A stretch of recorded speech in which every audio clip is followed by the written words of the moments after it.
আসসালামু আলাইকুম সবাইকে। তোমাদের সবাইকে স্বাগত জানাচ্ছি আজকের কেমিস্ট্রি ওয়ান শট সিকিউ ক্লাসে। আজকে বেসিক্যালি আমরা পদার্থের গঠন চ্যাপ্টারটা থেকে এমন কিছু সিকিউ টাইপ ভিত্তিক প্রশ্ন সমাধান করব যার মাধ্যমে তোমার এই চ্যাপ্টারে যত ধরনের প্রশ্ন আসা পসিবল সবগুলো একেবারে হয়ে যাবে। তো এটার ইম্পর্টেন্স কি আসলে? এটার ইম্পর্টেন্সটা হচ্ছে, তুমি দেখো বিশেষ করে যারা এসএসসি 26 ব্যাচ আছো তাদের জন্য বলতেছি, তোমাদের সামনে বোর্ড এক্সাম, তো অবশ্যই তোমাদের অন্যান্য সাবজেক্টে একটা আলাদা আলাদা লোড আছে। তো এখন তোমাকে প্রত্যেকটা সাবজেক্টের প্রত্যেকটা চ্যাপ্টার এমনভাবে পড়তে হবে, খুব প্রিসাইসলি পড়তে হবে, যাতে তোমার সামনের প্রিপারেশনগুলো মানে সামনের বোর্ড এক্সামের প্রিপারেশনগুলো প্রত্যেকটা সাবজেক্টে ইকুয়াল থাকে।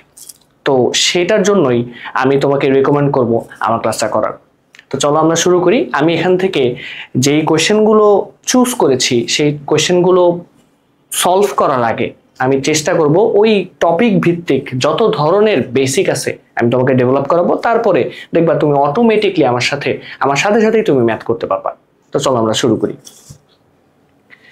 আচ্ছা দেখো, প্রথম কোয়েশ্চেনটা বেসিক্যালি আমি কিছু টাইপ ভিত্তিক ভাগ করছি। তো এখানে দেখো আমি বলছি পরমাণু মডেল সম্পর্কিত কিছু কোয়েশ্চেন আমাদের প্রত্যেকবারই কোনো না কোনো বোর্ডে আসে, প্রশ্ন আসে, সৃজনশীল প্রশ্ন আসে। এখন পরমাণু মডেল বলতে আমাদের এই চ্যাপ্টারটাতে বেসিক্যালি দুই ধরনের পরমাণু মডেল সম্পর্কে কথা বলা হয়েছে। একটা হচ্ছে রাদারফোর্ড পরমাণু মডেল আর আরেকটা হচ্ছে বোর পরমাণু মডেল। এবং রাদারফোর্ড পরমাণু মডেলের তো সফলতা, সীমাবদ্ধতা, এগুলো তো বেসিক্যালি হচ্ছে আমাদের সিকিউতে ঘতে আসে।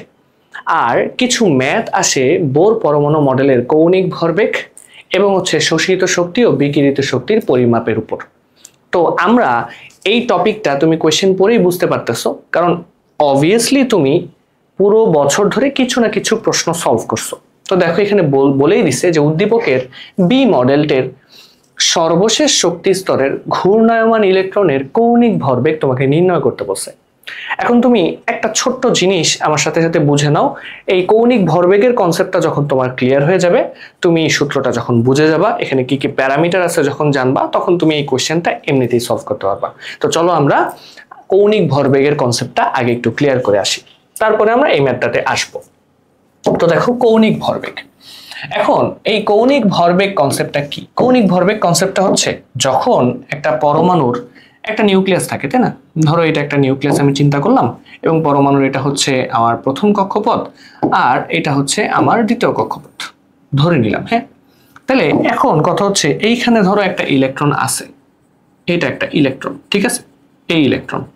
এখন কথা হচ্ছে তুমি চিন্তা করে দেখো তো, এই ইলেকট্রনটা অবশ্যই এই কক্ষপথে ঘুরতেছে, এই ইলেকট্রনটা অবশ্যই কক্ষপথে ঘুরতেছে, এবং এই ইলেকট্রনের একটা ভর আছে না? আছে। এবং ইলেকট্রনটা যে ঘুরবে তার একটা বেগ আছে, অবশ্যই তার একটা বেগ কিন্তু আছে। এবং দেখো ইলেকট্রন কিন্তু সব সময় একটা ফিক্সড মানে একটা কনস্ট্যান্ট ব্যাসার্ধ মেনটেন করেই ঘুরতেছে। ব্যাসার্ধটা কত? আমি যদি ব্যাসার্ধটা তোমাকে একটু দেখে, এই যে এইটা হচ্ছে ব্যাসার্ধ, এই যে এইটা যেটা দেখতেছো, এই যে এইটুকু হচ্ছে আমাদের ব্যাসার্ধ, এই তীর চিহ্নটুকু ব্যাসার্ধ। তো এটাকে আমি ধরো আর ব্যাসার্ধ ধরলাম, ঠিক আছে? তাহলে এই হচ্ছে ইলেকট্রন, তাই না? এই ইলেকট্রনের একটা নিজস্ব ভর আছে, এবং এই ইলেকট্রন একটা বেগে সে ঘূর্ণায়মান আছে, এবং সে সে ঘূর্ণায়মান অবস্থায় প্রতিনিয়ত কিন্তু দেখো এই বৃত্তের যে ব্যাসার্ধটা, শক্তি স্তরের যে ব্যাসার্ধটা, সেই ব্যাসার্ধ বরাবরই কিন্তু ঘুরতেছে। এইখান থেকে আসলে কৌণিক ভরবেগের কনসেপ্টটা আসে।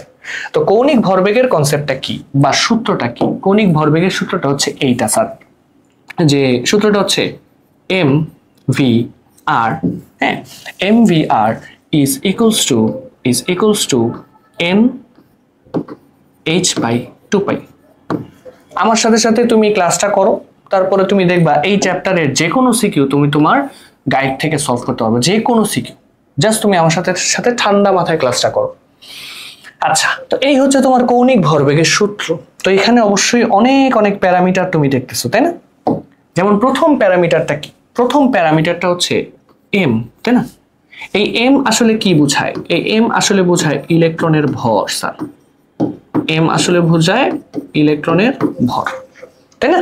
এখন খেয়াল করে দেখো, এই ইলেকট্রনের ভর কিন্তু তোমাদের দুই ধরনের ভর মুখস্থ করা লাগে। তোমাদের বইতে আছে হচ্ছে গ্রাম এককে ভর, আর আমাদের এই ম্যাথে ইউজ করা লাগে হচ্ছে কেজি এককে ভর, কারণ আমরা ম্যাথ সাধারণত এসআই এককে করি। এসএসসি সেগমেন্টে। তাহলে এই এম মানে বোঝাচ্ছে ইলেকট্রনের ভর, এবং এই ইলেকট্রনের ভরটা দুই ধরনের হয়, তাই না? তাহলে ইলেকট্রনের ভর দুই ধরনের, এবং ধরো আমি এটাকে একটু ফ্লিপ করে নিই, হয়ে গেল। আচ্ছা, এটাকে করি, দেন হচ্ছে হ্যাঁ, এই তো দুই ধরনের ভর, আমি দুইটাই একটু তোমাকে দেখাই দিই। একটা ভর হচ্ছে 9.11 ইন্টু 10⁻⁻28 গ্রাম।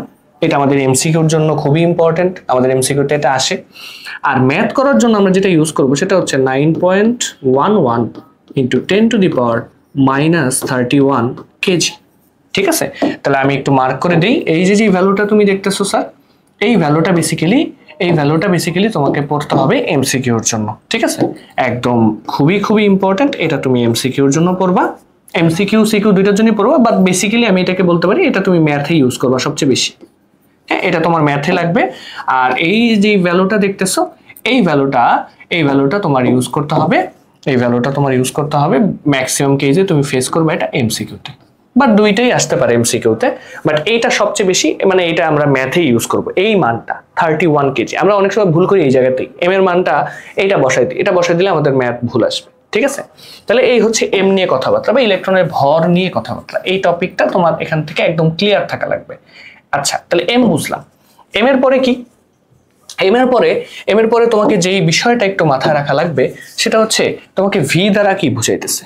এই যে ভি মানে হচ্ছে ইলেকট্রন, ওই যে ঘুরতেছিল না, তার মানে ভি মানে হচ্ছে ইলেকট্রনের বেগ। ভি মানে হচ্ছে স্যার ইলেকট্রনের বেগ। ঠিক আছে, এবং এইটা অবশ্যই তোমাকে মিটার পার সেকেন্ডে ইউজ করতে হবে। আমরা জানি যদিও, তারপরে আমি একটু মেনশন করে দিতেছি, কারণ আমরা অনেক সময় এগুলো ভুল করি। আমাদের কোয়েশ্চেনের টিচাররা এই সহজ ম্যাথটাকে একটু জাস্ট এককটা চেঞ্জ করে দিয়ে আমাদের মধ্যে একটা কনফিউশন রাখে। তো আমরা এই ইলেকট্রনের বেগটা অবশ্যই কিন্তু মিটার পার সেকেন্ডে ইউজ করব। ঠিক আছে, আর তাহলে আর জিনিসটা কি? আর জিনিসটা হচ্ছে শক্তি স্তরের ব্যাসার্ধ। হ্যাঁ, আর হচ্ছে শক্তি স্তরের, আর হচ্ছে শক্তি স্তরের ব্যাসার্ধ। ঠিক আছে, আর হচ্ছে শক্তি স্তরের ব্যাসার্ধ, এটা বুঝতে পারতেছো। এবং এটা বেসিক্যালি আমরা মিটার এককে ইউজ করি, বুঝছো? এটা আমরা মিটার এককে ইউজ করব। দেন আরেকটা টার্ম কি আসে? আরেকটা টার্ম হচ্ছে খুবই ইম্পর্টেন্ট, সেটা হচ্ছে এন। এই যে এনটা দেখতেছো, এই এন হচ্ছে শক্তি স্তরের সংখ্যা, শক্তি স্তর সংখ্যা। বুঝছো, এইখানে তোমাকে একটু মনোযোগ দেওয়া লাগবে, এটা তো কৌণিক ভরবেগের কনসেপ্ট, এটা আমরা বুঝলাম। এখানে আমি আরো কিছু লিখবো, বাট একটু পরে আসতেছি। এখানে তোমাকে অনেকভাবে এই শক্তি স্তরের সংখ্যাটা মেনশন করতে পারে, অনেকভাবে এটা দেয়। হ্যাঁ, অনেকভাবে দেয়। যেমন দেখো, যদি এন এর মান যদি 1 হয়, হ্যাঁ, অথবা এই ভ্যালুগুলোর মধ্যেই সাধারণত আসে, এন এর মান 2 হইতে পারে, অথবা এন এর মান 3 হইতে পারে, অথবা এন এর মান 4 হইতে পারে। এই কয়েকটা ভ্যালুর মধ্যেই সাধারণত এসে থাকে, বুঝছো? এই কয়েকটা ভ্যালুর মধ্যে আসে। এখন একটা কথা মাথায় রাখো, এই এন এর ভ্যালু যখন 1 হয় তখন একটা অরবিট বা শেলকে মিন করে। এই এম এর ভ্যালু যখন 1 হয় তখন একটা অরবিট বা শেলকে মিন করে। ঠিক আছে, আচ্ছা, সেটা কি? সেটা হচ্ছে আমি জাস্ট একটু অ্যানোটেশনটা করি, তারপরে বলতেছি। এই এন এর মান 1 মানে তোমাকে বুঝে নিতে হবে এইটা কে শেল, এটা হচ্ছে কে শেল। আচ্ছা, কে এর পরে এটা হবে এল শেল, এটা এম শেল, আর এটা হচ্ছে এন শেল। এখন অনেকের মনে একটা কোশ্চেন হতে পারে, কেন আমরা কে থেকে শুরু করি? এই জিনিসটা তোমরা একটু ধৈর্য ধরো, যারা এইচএসসি তে সায়েন্স নিয়ে পড়াশোনা করবা, সায়েন্স ব্যাকগ্রাউন্ডে যাবা, মানে সায়েন্স ডিপার্টমেন্টে যাবা, তখন তোমরা কে মানে এই এন এর মানটা মানে শক্তিস্তর সংখ্যা 1 হলে সেটাকে আমরা কে থেকে কেন শুরু করতে, সেটা পরে জানতে পারবা, সমস্যা নেই। ঠিক আছে, আপাতত জাস্ট এটা একটু মাথায় রাখতে হবে। তাহলে দেখো, এই এন এর ভ্যালু 1, এটা মানে কে শেল। হ্যাঁ, শেল বা এটাকে অনেক সময় দেখবা অরবিটও বলে। হ্যাঁ, এটা বেসিক্যালি অরবিট, ওই একই জিনিস। অরবিট, শক্তি স্তর, পূর্ণ, তারপরে হচ্ছে কি বলে শক্তি স্তর। এই টার্মগুলো হচ্ছে আমাদেরকে শক্তি স্তর সংখ্যা বা শক্তি স্তরকে আমরা আইডেন্টিফাই করি এই টার্মগুলো দিয়ে। তাহলে এই হচ্ছে অরবিট। হ্যাঁ, তাহলে এগুলো সব আসলে বেসিক্যালি কি? সব বেসিক্যালি অরবিট নামেই পরিচিত, সব হচ্ছে অরবিট। এগুলো অরবিট। তাহলে এন এর ভ্যালু এই সকল ডেটা দিয়েও আসতে পারে, তোমাকে বলতে পারে এই এত শেলে হ্যাঁ এই পরমাণুর এত শেলের ইলেকট্রনটার কৌণিক ভরবেগ বের করো। এখন যদি আমি বলে দিই এম শেল, তখন তোমাকে বুঝতে হবে যে এম শেল মানে এন এর মান 3।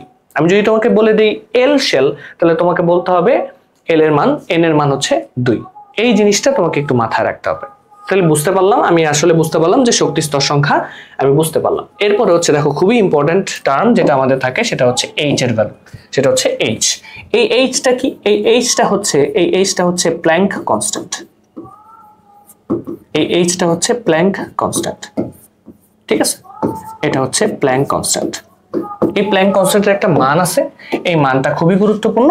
এই মানটা হচ্ছে 6.626 into 10 to the power minus 34 joule second, ঠিক আছে? জুল সেকেন্ড একটু মাথায় রাখো। আবার এটাকে তুমি এইভাবেও লিখতে পারো, তোমাদের বইতে এভাবে লেখা আছে জুল সেকেন্ড, বা তোমাদের বইতে দেখবা metre square K G per second, এই এককটা ইউজ করছে। দুইটাই পসিবল, দুইটাই হয়, কোনো সমস্যা নেই, তুমি যেটা ইউজ করো সেটাই রাইট। বাট তোমার এই সংখ্যাটুকু মুখস্থ রাখা লাগবে। এবং বিশেষ করে এই যে প্ল্যাঙ্ক ধ্রুবকের কনস্ট্যান্টের যে এককটা, হ্যাঁ এই এককটা না এমসিকিউতে প্রত্যেকবার আসে তোমাদের, হ্যাঁ? তাহলে এই জিনিসটা একটু কষ্ট করে একদম এমসিকিউর জন্য পড়ে ফেলবা। এটা আমি একটু কষ্ট করে দেখো এটা কতটা ইম্পর্টেন্ট, হ্যাঁ এটাকে আমি এমসিকিউর জন্য একদম 3টা স্টার দিলাম। এটা আসবে। তারপরে হচ্ছে এই ভ্যালুগুলো তোমার পরীক্ষাতে আসবে, একদম ডিরেক্টলি তুমি এমসিকিউতে পাবা এগুলো, হ্যাঁ? তো আমি আশা করতেছি তুমি কৌণিক ভরবেগের কনসেপ্টটা বুঝছো, ক্লিয়ার? আচ্ছা, তাহলে এখন কথা হচ্ছে এই যদি হয় কৌণিক ভরবেগের কনসেপ্ট এবং এই প্যারামিটারগুলো তুমি যেহেতু জেনে ফেলছো, দুইটা একটা পূর্ণ সংখ্যা, এটা একটা কনস্ট্যান্ট, পাইয়ের মান তো তুমি জানোই 3.1416। এখন আসো তুমি এই কোশ্চেনটাতে কি বলছে? উদ্দীপকের বি মডেলের সর্বশেষ শক্তি স্তরের ঘূর্ণায়মান ইলেকট্রন। এখন দেখো মাঝে মধ্যে তোমাকে শক্তি স্তর সংখ্যা উল্লেখ করে দিবে, ওই যে শেল দিয়ে উল্লেখ করে দিবে, K shell, L shell, M shell, N shell, এরকম ভাবে বলে দিবে। আর নাইলে তোমাকে একটু চিন্তা করতে দিবে, হ্যাঁ মানে বলে দিবে না ডিরেক্ট, বাট তুমি পাবা কিছু একটা হিন্ট পাবা। এবং সেই হিন্টটা দেখো এখানে বলে দিছে সর্বশেষ শক্তি স্তর। দেখো এই হিন্টটা হচ্ছে সর্বশেষ শক্তি স্তর। এখন তুমি চিত্রটার দিকে তাকো, আমাকে কি বি উদ্দীপক বলছে না? হ্যাঁ বি চিত্র বলছে। তো বি চিত্রের মধ্যে দেখো তো, বি চিত্রের মধ্যে এই যে এখানে কি প্রথম শক্তি স্তর, তাই না? এই যে এই ভ্যালুটা কি? এই ভ্যালুটা হচ্ছে এন এর মান 1, আর এইখানে কি এন এর মান 2 না? এন এর মান 2 না? তাহলে তুমি বুঝে গেছো সর্বশেষ শক্তি স্তর তো ওখানে 2। তাহলে আমরা জানি আমাকে যেহেতু কৌণিক ভরবেগ বের করতে বলছে, তুমি সুন্দর মতো কি করবা? সুন্দর মতো ওই যে ফিজিক্সে আমরা যেভাবে ম্যাথ করি ওরকম ভাবে এই যে কি জিনিস জানো তুমি, মানে সূত্রটা ইউজ করার জন্য তুমি কি জিনিস জানো সেগুলো একটু ইউজ করে ফেলবা বা লিখে ফেলবা। সেটা কি? সেটা হচ্ছে এই যে দেওয়া আছে কি লেখো। তাহলে দেওয়া আছে কি এই জায়গায় আবার জায়গা হয়ে যায়। তাহলে দেওয়া আছে কি দেওয়া আছে বা কি জানো তুমি এই ম্যাথটা করার জন্য? এন এর ভ্যালু জানো তুমি সর্বপ্রথম, n ইজ ইকুয়ালস টু কি জানো? n is equals two 2। ওই যে কোশ্চেনে দেওয়া আছে সর্বশেষ শক্তি স্তর। আচ্ছা, আর m এর মান তো ফিক্সড, তাই না? m এর মান ফিক্সড, সেটা কত? 9.11 into 10 to the power minus 31 KG. এই ভ্যালুটাও তোমার মুখস্থ। আচ্ছা, আর কি লাগবে? আর লাগবে হচ্ছে আচ্ছা এম এর মান, এগুলো তো লাগতেছে না, তোমার আরেকটা যেটা লাগবে এই ম্যাথ করার জন্য যেটা লাগবে সেটা হচ্ছে এইচ এর ভ্যালু। সেটা হচ্ছে এইচ এর ভ্যালু। এইচ এর ভ্যালুটা কত? 6.626 into 10 to the power minus 34 joule second. এই ভ্যালুটা তোমার লাগবে। কেন? কারণ যখনই তোমাকে বলবে স্যার কৌণিক ভরবেগ বের করো, মনে রাখবা যখনই তোমাকে বলবে কৌণিক ভরবেগ বের করো তখন জাস্ট তোমাকে একটা জিনিস করতে হবে। সেটা কি? যে এই যে mvr ইজ ইকুয়ালস টু তোমার n h ডিভাইডেড বাই 2 পাই আসলো না? বেসিক্যালি এই যে mvr টাকে আমরা বলি কৌণিক ভরবেগ। বুঝতে পারছো? তাহলে এই mvr মানেই স্যার এইটা মানেই তোমার কৌণিক ভরবেগ। তাহলে কৌণিক ভরবেগ সমান সমান এই ভ্যালুটা বের করলেই হয়ে যাচ্ছে তোমার। তাহলে এখান থেকে তোমার জাস্ট এখন এই ভ্যালুটা ক্যালকুলেট করতে হবে। বুঝতে পেরেছো? তোমাকে জাস্ট এই ভ্যালুটা ক্যালকুলেট করতে হবে। তাহলে চলো ক্যালকুলেট করে ফেলি। এটা কি হলো? হ্যাঁ, এই যেখানে নিয়ে আসছি। তাহলে এখন তুমি জানো যে তোমার কি মান বসাইতে হবে। তুমি জানো n এর মান 2 বসাবা, আর তারপর তোমার কি বসাইতে হবে, তোমাকে হচ্ছে এইচ এর ভ্যালু বসাইতে হবে, তাই না? তাহলে এইচ এর ভ্যালু বসো, আসো আমি এটা লিখতে লিখতে তোমার অ্যান্সার বের করে ফেলতে পারা উচিত। তাহলে তুমি এন এর এইচ এর মান বসাবো, সেটা হচ্ছে 6.626 ইন্টু 10 টু দি পাওয়ার -34। আচ্ছা 2 ইন্টু 3.1416 পাইয়ের ভ্যালু তুমি পুরোটাও ইউজ করতে পারো। তাহলে কিন্তু এইখানে কিন্তু তোমার একটা ভ্যালু আসবে, এখানে একটা ভ্যালু আসবে, তাই না? ভ্যালুটা চলো আমরা একটু হিসাব করি, ভ্যালুটা একটু হিসাব করি। সেটা কি, 2 into 6.626 into 10 to the power -34 divided by 2 into 3.1416 ভ্যালুটা আসবে কত, 2.19 বা 2.1 বলতে পারো, কারণ 2.109 আসছে। তাহলে আমি এটাকে রাউন্ডলি বলতে পারি 2.11 into 10 to the power -34। এককটা কিন্তু খুব ইম্পর্টেন্ট, বুঝছো? যেহেতু দেখো এখানে এইচ এর ভ্যালু ছাড়া বাকি সব কনস্ট্যান্ট না। এইচ এর কি বলে, এইচ এর এককটা কি ছিল, প্ল্যাঙ্ক ধ্রুবকটা কি ছিল, joule per second, joule second না? তাহলে এই যে এখানে কিন্তু এটা জুল সেকেন্ডই হবে, এবং এইটাই কিন্তু তোমার অ্যান্সার হবে, ঠিক আছে? এইটাই হচ্ছে তোমার অ্যান্সার, বুঝতে পেরেছো? এটাই হচ্ছে তোমার অ্যান্সার হবে। দেখো খুব সহজ, খুব সহজ, খুব সহজ, এখানে যে আহামরি কঠিন কিছু সেটা কিন্তু না। তো এখন ধরো আমি তোমাকে কোশ্চেনটা এভাবে করতে পারতাম যে এই মৌলটার, হ্যাঁ, এই নাম্বার শেলে এম শেলে ইলেকট্রনের কৌণিক ভরবেগ বের করো। তো এম শেল মানেই তোমার বুঝতে হইতো, আমি একটু আগে পড়ে আসছি, এম শেল মানেই বুঝতে হবে এন এর মান 3। তাহলে তুমি জাস্ট ওই যে এন এর জায়গায় 3 বসাবা, 3 সাথে প্ল্যাঙ্ক ধ্রুবকটা গুণ করবা, আর দেন 2π দ্বারা ভাগ করে দিবা, শেষ, তোমার অ্যান্সার বের হয়ে গেল। তো এইটা হচ্ছে একটা ম্যাথ, হ্যাঁ। এই কৌণিক ভরবেগের এই ম্যাথটা আমি যদি স্টার চিহ্ন দেই বা তোমাদের ইম্পর্টেন্সটা যদি আমি বুঝাই, তাহলে আমি এটাকে সাধারণত 3টা স্টার দিব, কারণ এটা খুব সহজ ম্যাথ। ম্যাক্সিমাম বোর্ডে ধরো আসছে, প্রত্যেকবারই এসে থাকে এই চ্যাপ্টার থেকে এই একটা কোয়েশ্চেন তুমি পেতে পারো, যে কোনো বোর্ডের স্টুডেন্টই তুমি হও না কেন, এটাকে তুমি তোমার লিস্টে রাখতে পারো, এই চ্যাপ্টারের যে এই টপিক থেকে একটা ম্যাথ তোমার আসবে। এখন দেখো এইটাকে আরেকটু রিডিফাইন্ড করে আরেকটা ম্যাথ তোমাকে আমি একটু পড়াই আসো। আরেকটা ম্যাথ কি, আরেকটা ম্যাথ হচ্ছে এই যে এইটা আগের সূত্রেই, মানে এই কৌণিক ভরবেগের সূত্রটাকেই আমি জাস্ট 2টা ভাগে ভাগ করবো এখানে। এখন আগে চলো কোয়েশ্চেনটা একটু পড়ি। কোয়েশ্চেনে কি বলছে, উদ্দীপকের বি মডেলের সর্বশেষ শক্তি স্তরের ব্যাসার্ধ বলে দিছে। তাহলে তুমি বলো তো, সূত্রটা যেহেতু পড়াইছি, তাহলে এই যে ভ্যালুটা, এই ভ্যালুটা কি তোমাকে স্যার আর এর ভ্যালু দিছে না? এইটা তুমি এখন শিওর না যে এইটা হচ্ছে তোমার আর বা শক্তি স্তরের ভ্যালু, শক্তি স্তরের ব্যাসার্ধের ভ্যালু, আর এর ভ্যালু তুমি পাইছো। আচ্ছা যদি এটা হয়, তোমাকে জিজ্ঞেস করতে বলছে কি, তোমাকে জিজ্ঞেস করতে বলছে বা তোমাকে বের করতে বলছে ইলেকট্রনটির গতিবেগ, তাই না? ইলেকট্রনটির গতিবেগ, বুঝছো? তো ইলেকট্রনটির গতিবেগ তার মানে তোমার এখানে কি জানতে চাইছে, তোমাকে এখানে জানতে চাইছে ভি এর ভ্যালু, তাই না? এখন দেখো সূত্রটা কিন্তু ওই একই থাকবে। তুমি কি লিখবা, তুমি লিখবা আমরা জানি, আগে তুমি যেই সূত্রটা জানো সেটা আগে লিখবা। এখানে আমরা অনেক সময় একটু প্যানিক করে ফেলি, বাট প্যানিক করার কোনো দরকার নাই। তো আমরা জানি কি লিখবা, যে সূত্রটা যেটা জানো সেটা লেখো, mvr ইজ ইকুয়ালস টু, তোমার সূত্রটা দাঁড়াইতেছে nh ডিভাইডেড বাই 2π, এটা তোমার সূত্র দাঁড়াইতেছে। এখন তোমার কি লাগবে, v এর ভ্যালু লাগবে, তাই না? তাহলে তুমি এখানে তো লিখতেই পারো যে বা v ইজ ইকুয়ালস টু, এখান থেকে কি আসে বলতো, এই v ইজ ইকুয়ালস টু কি, nh বাই 2π mr আসে না? বুঝতে পারছো?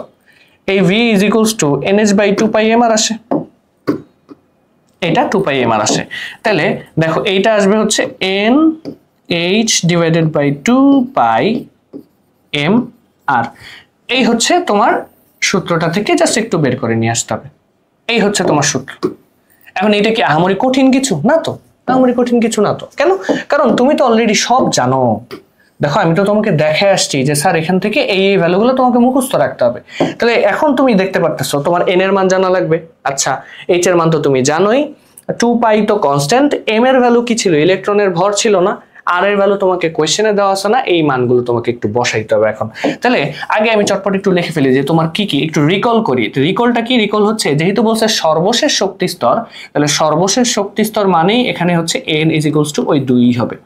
আচ্ছা, তারপরে m এর ভ্যালু তুমি কত বসাবা? m এর ভ্যালু বসাবা হচ্ছে 9.11 ইন্টু 10⁻31 কেজি। এটা কিন্তু ভুলেও গ্রাম এককে ইউজ করো না, ঠিক আছে? এই ম্যাথের জন্য এই ভ্যালুটা তোমার লাগবে।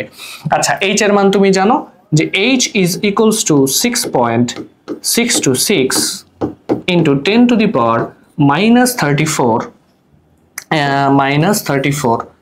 ঠিক আছে? -34 একটু নিচে লিখতেছি নাহলে ওভারল্যাপিং হয়ে যাচ্ছে, ঠিক আছে? -34 জুল সেকেন্ড, তাই না? এটা হচ্ছে তোমার এইচ এর ভ্যালু। আর এর ভ্যালু কোয়েশ্চেনে দেওয়া আছে। আর এর ভ্যালুটা কি? আর এর ভ্যালু হচ্ছে 8.5 ইন্টু 10⁻10 মিটার। দেখছো, তার মানে মিটারে কিন্তু দেওয়া আছে। যদি মিটারে না দেওয়া থাকতো তাহলে কিন্তু স্যার আমাদেরকে মিটারে নিতে হইতো। এবং এই মিটারে নেওয়ার বা একক কনভার্সনের ব্যাপারটা কিন্তু তোমরা ফিজিক্স চ্যাপ্টার 1 ভৌত রাশি ও পরিমাপ চ্যাপ্টারটাতে খুব ভালো মতো শিখছো। ওই চ্যাপ্টারটা কিন্তু আমার কাছে মনে হয় তোমার সায়েন্স ব্যাকগ্রাউন্ডে সবচেয়ে গুরুত্বপূর্ণ চ্যাপ্টার যদি কোনো একটা হয় সেটা হচ্ছে ওই চ্যাপ্টারটা। ওই চ্যাপ্টারটাতে অনেক বেসিক কিছু টার্ম আছে যেগুলো তোমার পড়াশোনা তুমি যতদিন করবা হায়ার স্টাডিজ পর্যন্ত তোমার কাজে লাগবে, ঠিক আছে? আর কলেজে ওঠার পর তো এটা আরো বেশি কাজে লাগবে, একক কনভার্সন। তাহলে দেখো তোমার এটা মিটারে, যেহেতু মিটারে দেওয়া আছে এই জন্য মিটারে ইউজ করতেছি, কোনো প্যারা নাই। অন্য এককে দেওয়া থাকলে আমাকে মিটারে নিয়ে আসতে হইতো। হ্যাঁ, এটা একটু প্র্যাকটিস করতে হবে। আচ্ছা, তো এই তো ভ্যালু, আর তো কোনো ভ্যালু নাই। আর 2 পাই পাই এর মানটা, আচ্ছা পাই এর মানটা তুমি একটু জাস্ট বলে দিতে পারো যে পাই = 3.1416। এখন জাস্ট তুমি মান বসাও। এখন তোমাকে জাস্ট কি করতে হবে? তুমি এখন জাস্ট এখানে মান বসাবা। তাহলে এখন তুমি জাস্ট এখানে মান বসাও। তাহলে মানটা কি বসাবো? আসো মান বসাই। তাহলে v = তুমি n এর মান জানো 2, আচ্ছা 2 বসাইলাম। h এর ভ্যালু তো আগের মতো 6.626 ইন্টু 10⁻34। আচ্ছা, 2 পাই এর ভ্যালু হচ্ছে 3.1416। আচ্ছা, m এর ভ্যালু কত? আচ্ছা, এখানে আমার একটু জায়গা লাগবে, তো এটাকে আগে আরো একটু পাশে নিয়ে আসি। m এর ভ্যালু কত? m এর ভ্যালু হচ্ছে 9.11 ইন্টু 10⁻31, তাই না? আচ্ছা, এইটাকে আমি একেবারে আরেকটু সাইডে নিয়ে আসি, নাহলে ম্যাথটা হবে না। আর এইখানে আর এর মানটা কত দেখো তো? আর এর মানটাও কোশ্চেনে দেওয়া আছে, সেটা হচ্ছে 8.5 ইন্টু 10⁻10। এই তো, এই ভ্যালুটা বসায় ফেলো। এই ভ্যালুটা বসায় ফেললে তুমি এখানে ভি এর ভ্যালু পেয়ে যাবে। এখানে তুমি ভি এর একটা ভ্যালু পাবা, বেগ পাবা, তাই না? তো এবার আসো বেগটা একটু দেখি, বেগ কি বলছে। বেগটা কি বলছে সেটা হচ্ছে 2 ইন্টু 6.626 ইন্টু 10⁻34, তাই না? Divided by 2 into 3.1416 into 9.11 into 10⁻31 into 8.5 into 10⁻10, তারপর হচ্ছে মিটার, তাই না? তো এই ভ্যালুটা বসাই দিলে তুমি একটা ভ্যালু পেয়ে যাচ্ছ। এখন দেখবা তুমি এখানে একটা অনেক বড় মান আসছে, ঠিক আছে? এই মানটাকে অবশ্যই তুমি সায়েন্টিফিক নোটেশনে ইউজ করবা। তো তোমাদের যেই ক্যালকুলেসই হোক, ক্যালকুলেটরই হোক, তোমাদের সেই ক্যালকুলেটরে এফএস বা ইএস যেটাই হোক, সেখানে ইএনজি একটা বাটন থাকবে, সেই বাটনে প্রেস করবা, তুমি ওখানে কিন্তু সায়েন্টিফিক নোটেশনটা পেয়ে যাবা। সেটা কত? সায়েন্টিফিক নোটেশনে আমি যদি মানটা বসাই তাহলে এটা হয় 2.72 ইন্টু 10⁻5 বেগ, যেহেতু এটা কিন্তু হবে মিটার পার সেকেন্ড, ঠিক আছে? তো এই টাইপটা থেকে তোমাকে এইভাবে কোশ্চেন করতে পারে। আরেকটা কোশ্চেন কিন্তু করতে পারে, তুমি বলো তো কি কোশ্চেন? এখান থেকে আমি তো বেগের ভ্যালু নির্ণয় করতে বলছি, তাই না? বেগ ভি এর ভ্যালু নির্ণয় করতে বলছি, কি দিয়ে দিছি? আর দিয়ে দিছি। তো অনেক সময় দেখা যেত কি তোমাকে বেগের ভ্যালু দিয়ে আর বের করতে বলতো, তখন কিন্তু সূত্রটা জাস্ট একটু চেঞ্জ হয়ে যেত। কি চেঞ্জ হতো বলো তো? এই সূত্রটাকে জাস্ট আমি একটু কপি করে নিয়ে ওই পাশে লিখতেছি। তোমাকে যদি এই সূত্রের ক্ষেত্রে তোমাকে যদি আর বের করতে বলতো, হ্যাঁ, তোমাকে যদি আর বের করতে বলতো যে বা তুমি এখানে আর বের করো, তাহলে কিন্তু তোমাকে জাস্ট এইখানে একটা ভি বসাইতে হতো। এবং এই ভি এর মানটা তোমার টেনশন নাই কিন্তু, হ্যাঁ, এই ভি এর ভ্যালুটা কিন্তু তখন তোমার কোয়েশ্চেনে দেওয়া থাকবে, এই কোয়েশ্চেনের মতো। এখানে যেহেতু তোমাকে ভি বের করতে বলছে, এই যে দেখো আর কিন্তু তোমাকে দিয়ে দিছে, তো অবশ্যই তোমাকে যদি আর বের করতে বলে তোমাকে ভি এর ভ্যালু দিয়ে দেবে, এটা নিয়ে কোনো টেনশন নাই। তাহলে এইটা তোমার কোয়েশ্চেনে দেওয়া থাকবে।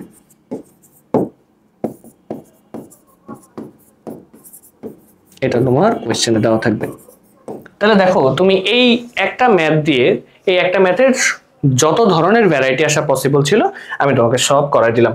এখন কথা হচ্ছে মোস্ট ইম্পর্টেন্ট যদি বলো তাহলে মানে বেশিরভাগ আসছে তোমাদের বোর্ডে, সেটা হচ্ছে ওই যে আগের ম্যাথটা, কৌণিক ভরবেগের ম্যাথটা। কিন্তু যেহেতু তোমাদের কোয়েশ্চেন প্যাটার্ন চেঞ্জ হইতেছে, তো অবশ্যই এবার তোমরা আর কোনো রিস্ক নিও না। একটা টপিক যখন তুমি পড়বা পুরোটাই পড়ে ফেলো, ওখান থেকে যত ধরনের কোয়েশ্চেন আসা পসিবল তুমি পুরোটাই করে ফেলো। কারণ হচ্ছে যখন তুমি একটা প্রিপারেশন নিবা এবং মাইন্ড সেট আপ রাখবা যে আমি এই চ্যাপ্টার থেকে কোয়েশ্চেন আসলে অ্যাটেম্প করব বা অ্যান্সার করব, অবশ্যই তোমার একদম ফুল মানে প্রিপারেশনটা নেওয়া উচিত। কোনো কিছু ল্যাকিংস থাকলে ওইটা থেকে যদি কোয়েশ্চেন আসে তাহলে কিন্তু তোমার মার্ক তুমি লুজ করবা, এবং এটার কারণেই কিন্তু আমাদের হচ্ছে রেজাল্ট খারাপ করে। ঠিক আছে, তো এইটা একটু তোমরা একটু মনোযোগ দিয়ে করবা। তো আমরা বুঝতে পারছি এই প্রথম টপিকটা কৌণিক ভরবেগ নিয়ে। আমার মনে হয় না তোমাদের আর কোনো লেকচার লাগবে। এখন তুমি জাস্ট এই আমার লেকচারটা ফলো করছো, এখন আমার করানো দুইটা ম্যাথ করলা, এখন তুমি তোমার গাইড সাপ্লিমেন্ট যা আছে যে এই টাইপের যে কোনো ম্যাথ তোমাকে যদি দেওয়া হয় তুমি পারবা। এই কনফিডেন্টটা বা এই কনফিডেন্সটা তোমার যেন থাকে। আসো আমরা পরের টপিকে যাই। পরের টপিকটা হচ্ছে, হ্যাঁ দেখো পরের টপিকটাও ইম্পর্টেন্ট, সেটা হচ্ছে এইটা আমরা মানে একেবারেই গুরুত্ব দিই না। হ্যাঁ, বোর পরমাণু মডেলের ওই mvr = nh/2π ওই ম্যাথটাতে বা ওই সূত্রটাতে আমরা যতটুকু গুরুত্ব দেই, এই সূত্রটাতে আমরা একদমই গুরুত্ব দেই না। তো যে বললাম কোয়েশ্চেন প্যাটার্ন চেঞ্জ হতেছে প্রতিনিয়ত, গত বছরে যে কোয়েশ্চেন হয়েছে একটু নতুনত্ব আসছে, তো অবশ্যই তোমাদেরকে ওইভাবে একদম রিস্ক ফ্রি খেলতে হবে। ঠিক আছে, কোনো রিস্ক নেওয়া যাবে না, যা পড়বা যতটুকু পড়বা সব পড়বা। তাহলে দেখো এই হচ্ছে তোমার কোয়েশ্চেন। কি বলছে, উদ্দীপকের বি মডেলটির সর্বশেষ কক্ষপথ থেকে ইলেকট্রন প্রথম শক্তি স্তরে নামলে, তোমাকে দুইটা টার্ম বলছে বা একটা টার্মই বলছে, সেটা হচ্ছে বিকিরিত শক্তির। খেয়াল করছো, এই একটা টার্ম, এখানে নতুন একটা টার্ম হয়তো তোমরা দেখছো বা তোমাদের সাথে মানে তোমাদের কাছে অপরিচিত মনে হতে পারে, কারণ এইটা তোমাদের বইতে অতটা ভালো মতো এক্সপ্লেন করা নাই।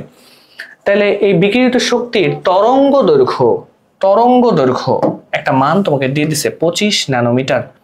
এটা তোমাকে দিয়ে দিছে 25 ন্যানোমিটার। এখন তোমাকে বলছে এটার কম্পাঙ্ক নির্ণয় করতে। অনেকটা ফিজিক্স টাইপ কোশ্চেন হয়ে গেছে, তাই না? বাট প্যারা নাই, এটা খুব সহজ আছে। কম্পাঙ্ক, আর তোমাকে বলছে বিকিরিত শক্তির পরিমাণ নির্ণয় করতে। তোমাকে বিকিরিত শক্তির পরিমাণ হিসাব করতে বলছে। একটা ভ্যালু দিয়ে দিছে জাস্ট, এবং সেই একটা ভ্যালু থেকে তোমাকে দুইটা মান বের করতে বলছে। আসো আগে আমরা শোষিত বা বিকিরিত শক্তির কনসেপ্টটা একটু বুঝে নিই।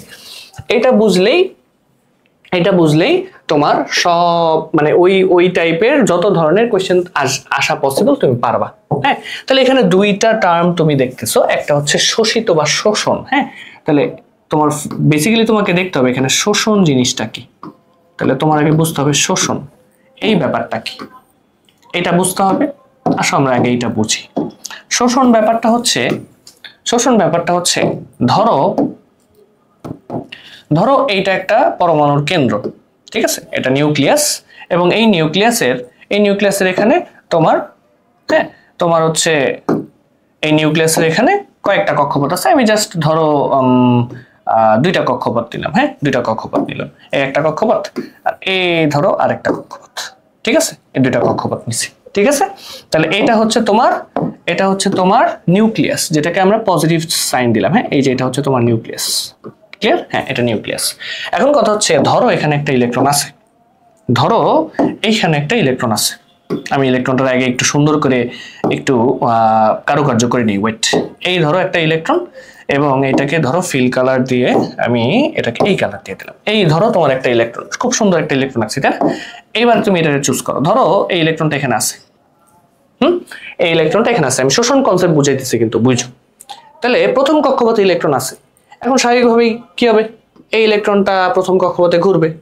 যদি তুমি একে কোনো এক্সটার্নাল ফোর্স না দাও বা এক্সট্রা কোনো এনার্জি তুমি একে না দাও, তাহলে তুমি দেখবা যে এইটা প্রথম কক্ষপথে এরকম ভাবে ঘুরতেই থাকবে। কিন্তু যখনই তুমি বাইরে থেকে কিছু শক্তি ওকে দিবা, তখন কি করবে সে? তখন এই শক্তিটা সে নিয়ে এসে টুক করে এখানে জাম্প করবে। কথা বুঝতে পারছো? তাহলে এই যে তাকে যখন বাইরে থেকে কোনো শক্তি দেওয়া হবে না, তখন সে তার কক্ষপথে যেভাবে আছে সেভাবে সে ঘুরতে থাকে। কিন্তু যখনই তাকে তুমি বাইরে থেকে কোনো শক্তি দিবা, ও জাস্ট ওই শক্তিটা নিয়ে টুক করে এখানে চলে আসবে। এইটাকে আমরা বেসিক্যালি বলি শোষণ। এই কনসেপ্টটাই হচ্ছে শোষণ। তাহলে তাহলে তুমি আমাকে একটু বলো তো, এটাকে এই জিনিসটা আমার লাগবে, তাহলে এই জন্য আবার বিকিরণ বুঝাইতে গেলে লাগবে, এটাকে আমি এখানে জাস্ট একটু কপি করে রাখি। এবার এখানে দেখো, তাহলে তুমি আমাকে বলো তো স্যার, তুমি আমাকে বলো এই যে শক্তি স্তরটা আমি দেখতেছি, হ্যাঁ, এই দুইটা শক্তি স্তর, তো দুইটা শক্তি স্তরের মধ্যে এই শক্তি স্তরটাকে কি আমি নিম্ন শক্তি স্তর বলতে পারি না? পারি কিন্তু। তাহলে এটা বেসিক্যালি আমার নিম্ন শক্তি স্তর, এটা বেসিক্যালি নিম্ন শক্তি স্তর, ঠিক আছে, এটা আমার নিম্ন শক্তি স্তর। এবং আমি তাহলে এইভাবে কিন্তু এইটাও বলতে পারি যে এটা যদি নিম্ন শক্তি স্তর হয় তাহলে ঠিক তার উপরেরটা স্যার, তাহলে এই যে এটা কি হবে, এটা কিন্তু হবে উচ্চ শক্তি স্তর, বুঝছো? এটা হবে উচ্চ শক্তি স্তর, এটা হবে উচ্চ শক্তি স্তর, রাইট? তাহলে এইটা যদি হয় উচ্চ শক্তি স্তর, তাহলে শক্তির শোষণটা কখন হইতেছে বলো তো? এখন তুমি কিন্তু জানো যে একটা ইলেকট্রন শক্তি শোষণ কখন করে। একটা ইলেকট্রন তখনই সে শক্তি শোষণ করে যখন সে নিম্ন শক্তি স্তর থেকে উচ্চ শক্তি স্তরে যাইতে চায় বা যায়, ঠিক আছে? তাহলে একটা শক্তি এখানে কখন, তাহলে শক্তিটা, এই যে শক্তিটা, তার মানে ইলেকট্রনটা কি হবে, এই ইলেকট্রনটা যখন এখান থেকে এখানে যাইতে যাবে, ইলেকট্রনটা যখন এখান থেকে এখানে যেতে চাবে, এই যে এখান থেকে যখন এখানে যেতে চাবে, এই যাওয়ার জন্য তাকে কিছু শক্তি শোষণ করতে হবে বা তার কিছু শক্তি লাগবে। এইটাই হচ্ছে শক্তি শোষণ কনসেপ্ট। শক্তির শোষণ কনসেপ্টে এইটুকুই হচ্ছে তোমার জাস্ট জানা লাগবে, এইটুকুই তোমার জানা লাগবে, ঠিক আছে? এইটুকু জানা লাগবে। এবার আসলে তাহলে বিকিরণটা কি? বিকিরণটা আরো সহজ, বিকিরণ বুঝতেই পারতেছো। তাহলে বিকিরণ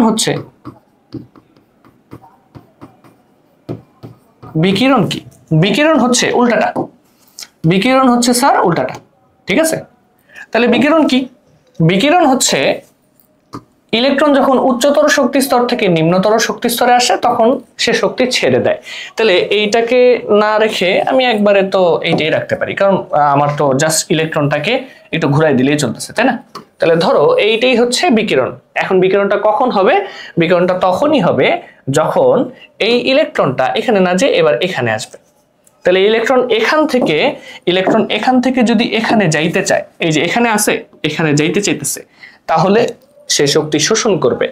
আর সে উপরের শক্তি স্তর থেকে, মানে উচ্চ শক্তি স্তর থেকে সে যদি নিম্ন শক্তি স্তরে আসতে চায়, উচ্চ শক্তি স্তর থেকে সে যদি নিম্ন শক্তি স্তরে আসতে চায়, তাহলে তাকে শক্তি ছাড়তে হবে। তাহলে বিকিরণ আর শোষণ কনসেপ্টটা আমি আশা করি বুঝাইতে পারছি, ঠিক আছে? এবং এটা কিন্তু বোর পরমাণু মডেলেরই একটা খুবই ইম্পর্টেন্ট স্বীকার্য বা সফলতা। তো এই হচ্ছে শোষণ আর বিকিরণ ছিল, ঠিক আছে? এখন কথা হচ্ছে শোষণ বিকিরণ তো বুঝলাম, এটাকে আমি আরেকটা কপি করি, সূত্র তো দেখাইনি, তাই না? সূত্রটা একটু দেখে আসো।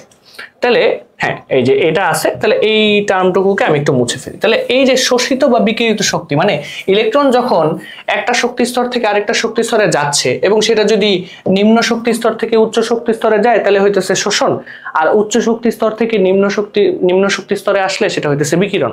তাহলে অবশ্যই তো কিছু শক্তির পার্থক্য হবে, তাই না? সেই শক্তির পার্থক্যটুকু কিভাবে বের করে, সেই শক্তির পার্থক্যটুকু বের করার সূত্রটা কি সেটা আমি চলো একটু দেখাই দিই। সূত্রটা খুবই সিম্পল, সেটা হচ্ছে ধরো এই জিনিসটা আমি একটু বুঝাই দিই এরকম ভাবে। এই যে ধরো নিউক্লিয়াস, তাহলে এই নিউক্লিয়াসের এখানে ধরো একটা শক্তি স্তর আছে, এখানে আরেকটা শক্তি স্তর আছে, ঠিক আছে? এবং আমি ধরো তোমাকে বলে দিলাম এটা এই শক্তি স্তরের শক্তি হচ্ছে E1 দিয়ে আমি ডিনোট করলাম, আর এইটাকে আমি ডিনোট করলাম হচ্ছে E2 দিয়ে। জাস্ট বললাম যে এটার কিছু শক্তি আছে। তাহলে এখন ধরো তুমি একটা ইলেকট্রন, এই যে এখানে থাকা একটা ইলেকট্রনকে তুমি এইখানে পাঠাইতে চাও বা উপর থেকে নিচে আনতে চাও, যেটা খুশি সেটা করতে পারো, তাই না? তাহলে এখানে কনসেপ্টটা কি দাঁড়ায়? কনসেপ্টটা দাঁড়ায় হচ্ছে স্যার অবশ্যই নিম্নতর শক্তি স্তরের যে শক্তিটা থাকে, মানে এখানে তুমি প্রথম কক্ষপথের যে এনার্জিটা দেখতেছো E1, অবশ্যই E1 এর থেকে E2 এর ভ্যালুটা বেশি হবে। মানে যত তোমার শক্তি স্তর বাড়বে সেই শক্তি স্তরের শক্তি মাত্রাটাও বাড়বে, ঠিক আছে? তাহলে এই কনসেপ্টে যদি আসি, তাহলে এখানে কি শক্তি কতটুকু সে শোষণ করলো বা বিকিরণ করলো, এই কনসেপ্টে দেখবা তোমার বইতে বা আমি যদি এখানে দেখাই, তাহলে এটা কি E2 - E1 আসে না? হিসাব করলে E2 - E1 আসে না? এখন এই E2 মাইনাস E1 টাই কিন্তু শোষিত শক্তি অথবা বিকিরিত শক্তি, যাই বলুক এটা এরকম ভাবেই থাকবে। কথা বুঝতে পারছো? তাহলে E2 মাইনাস E1 যদি এটা হয় তাহলে এইটাই কি শোষিত বা বিকিরিত শক্তির পরিমাণ না? তোমাদের বইতে এই E2 মাইনাস E1 এইটাকেই এইভাবে রিপ্রেজেন্ট করছে ডেল ই দ্বারা, ডেল ই দ্বারা। ঠিক আছে, তাহলে E2 minus E1 is equals to del E, আর এই ডেল ই সমান সমান তারা বলছে বা সূত্রটা হচ্ছে তোমার এইটা এইচ সি বাই ল্যামডা, এইটাই হচ্ছে তোমার সূত্র। বেসিক্যালি তোমার এইটাই হচ্ছে সূত্র, বুঝতে পেরেছ? এটাই হচ্ছে তোমাদের এই কনসেপ্টের সূত্র। কতটুকু শক্তি ইলেকট্রন শোষণ করবে অথবা কতটুকু শক্তি ইলেকট্রন বিকিরণ করবে, এই কনসেপ্টের সূত্রটা হচ্ছে এইটা। কথা বুঝতে পারছো? তাহলে এখন এখানে প্যারামিটার তো কিছু কিছু অ্যাটলিস্ট এইচ তো বুঝো। এইচ কি? এইচ হচ্ছে প্ল্যাঙ্ক কনস্ট্যান্ট, এটা আমি তোমাকে আর বুঝাইলাম না। এখানে দুইটা জিনিস বুঝাইতে হবে, একটা হচ্ছে সি আর আরেকটা হচ্ছে ল্যামডা।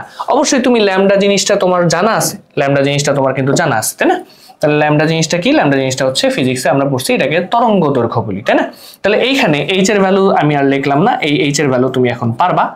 আচ্ছা সি কি? এখানে এখানে সি হচ্ছে আলোর বেগ, এখানে সি হচ্ছে স্যার আলোর বেগ। ঠিক আছে, এবং এই আলোর বেগের মানটা কত?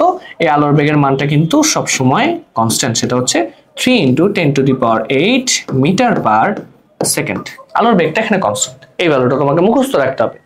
ল্যামডার মান, এই ল্যামডা এখানে কি আমাদেরকে বোঝাচ্ছে? এই ল্যামডা বোঝাচ্ছে হচ্ছে তরঙ্গ দৈর্ঘ্য। ল্যামডা বোঝাচ্ছে কি? তরঙ্গ দৈর্ঘ্য। এবং মনে রাখবা এই তরঙ্গ দৈর্ঘ্যের এককটা কিন্তু আমরা মিটার, দৈর্ঘ্য না তো, দৈর্ঘ্যের এককটা মানে একটা দূরত্ব তো, তাই না? তো এই দূরত্বটা তো আমরা বেসিক্যালি মিটারেই ক্যালকুলেট করব। কিন্তু কোয়েশ্চেনে চিন্তা করো তো, দেখো তো এই কোয়েশ্চেনটাতে একটু দুষ্টামি করছে না? দেখছো এখানে ন্যানোমিটার দিয়ে দিয়েছে, কিন্তু এই কোয়েশ্চেনটাতে ন্যানোমিটার দিয়ে দিছে। তাহলে এখন তোমাকে একটু চেঞ্জ করতে হবে। তাহলে একটা জিনিস বলে দিই, ম্যাক্সিমাম কেসেই তুমি যদি এই টাইপ থেকে মানে এই টপিক থেকে কোয়েশ্চেন আসে, তুমি দেখবা ল্যামডার ভ্যালুটা ন্যানোমিটারের রেঞ্জেই দেওয়া থাকবে। তাহলে জাস্ট তোমার এখন একটা জিনিস জানলেই চলতেছে যে আমার কাছে যদি ন্যানোমিটারের তরঙ্গ দৈর্ঘ্য দেওয়া থাকে, আমার কাছে সামথিং ন্যানোমিটার তরঙ্গ দৈর্ঘ্য দেওয়া আছে, এইটাকে যদি আমি মিটারে নিতে চাই আমাকে কি করতে হবে? শর্টকাট একটা মনে রাখতে পারো, সেটা হচ্ছে তুমি ন্যানোমিটারের যে ভ্যালুটা সেটাকে তুমি 10⁻⁹ দ্বারা গুণ করবা, সহজ। শেষ শেষ। তাহলে এখানে কি দাঁড়ালো? তোমার কোয়েশ্চেনে বলছে কি?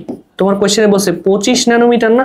তাহলে তুমি এইটা ম্যাথ করার সময় ইউজ করবে হচ্ছে 25 × 10⁻⁹ মিটার। শেষ। এইটুকু কনভার্সন কিন্তু তোমাকে একটু হইলেও পারতে হবে, একটু হইলেও তোমাকে পারতে হবে স্যার। এইটুকু যেন তুমি পারো। আমার মনে হয় না তোমার এতটুকুতে এখন কোনো সমস্যা আছে।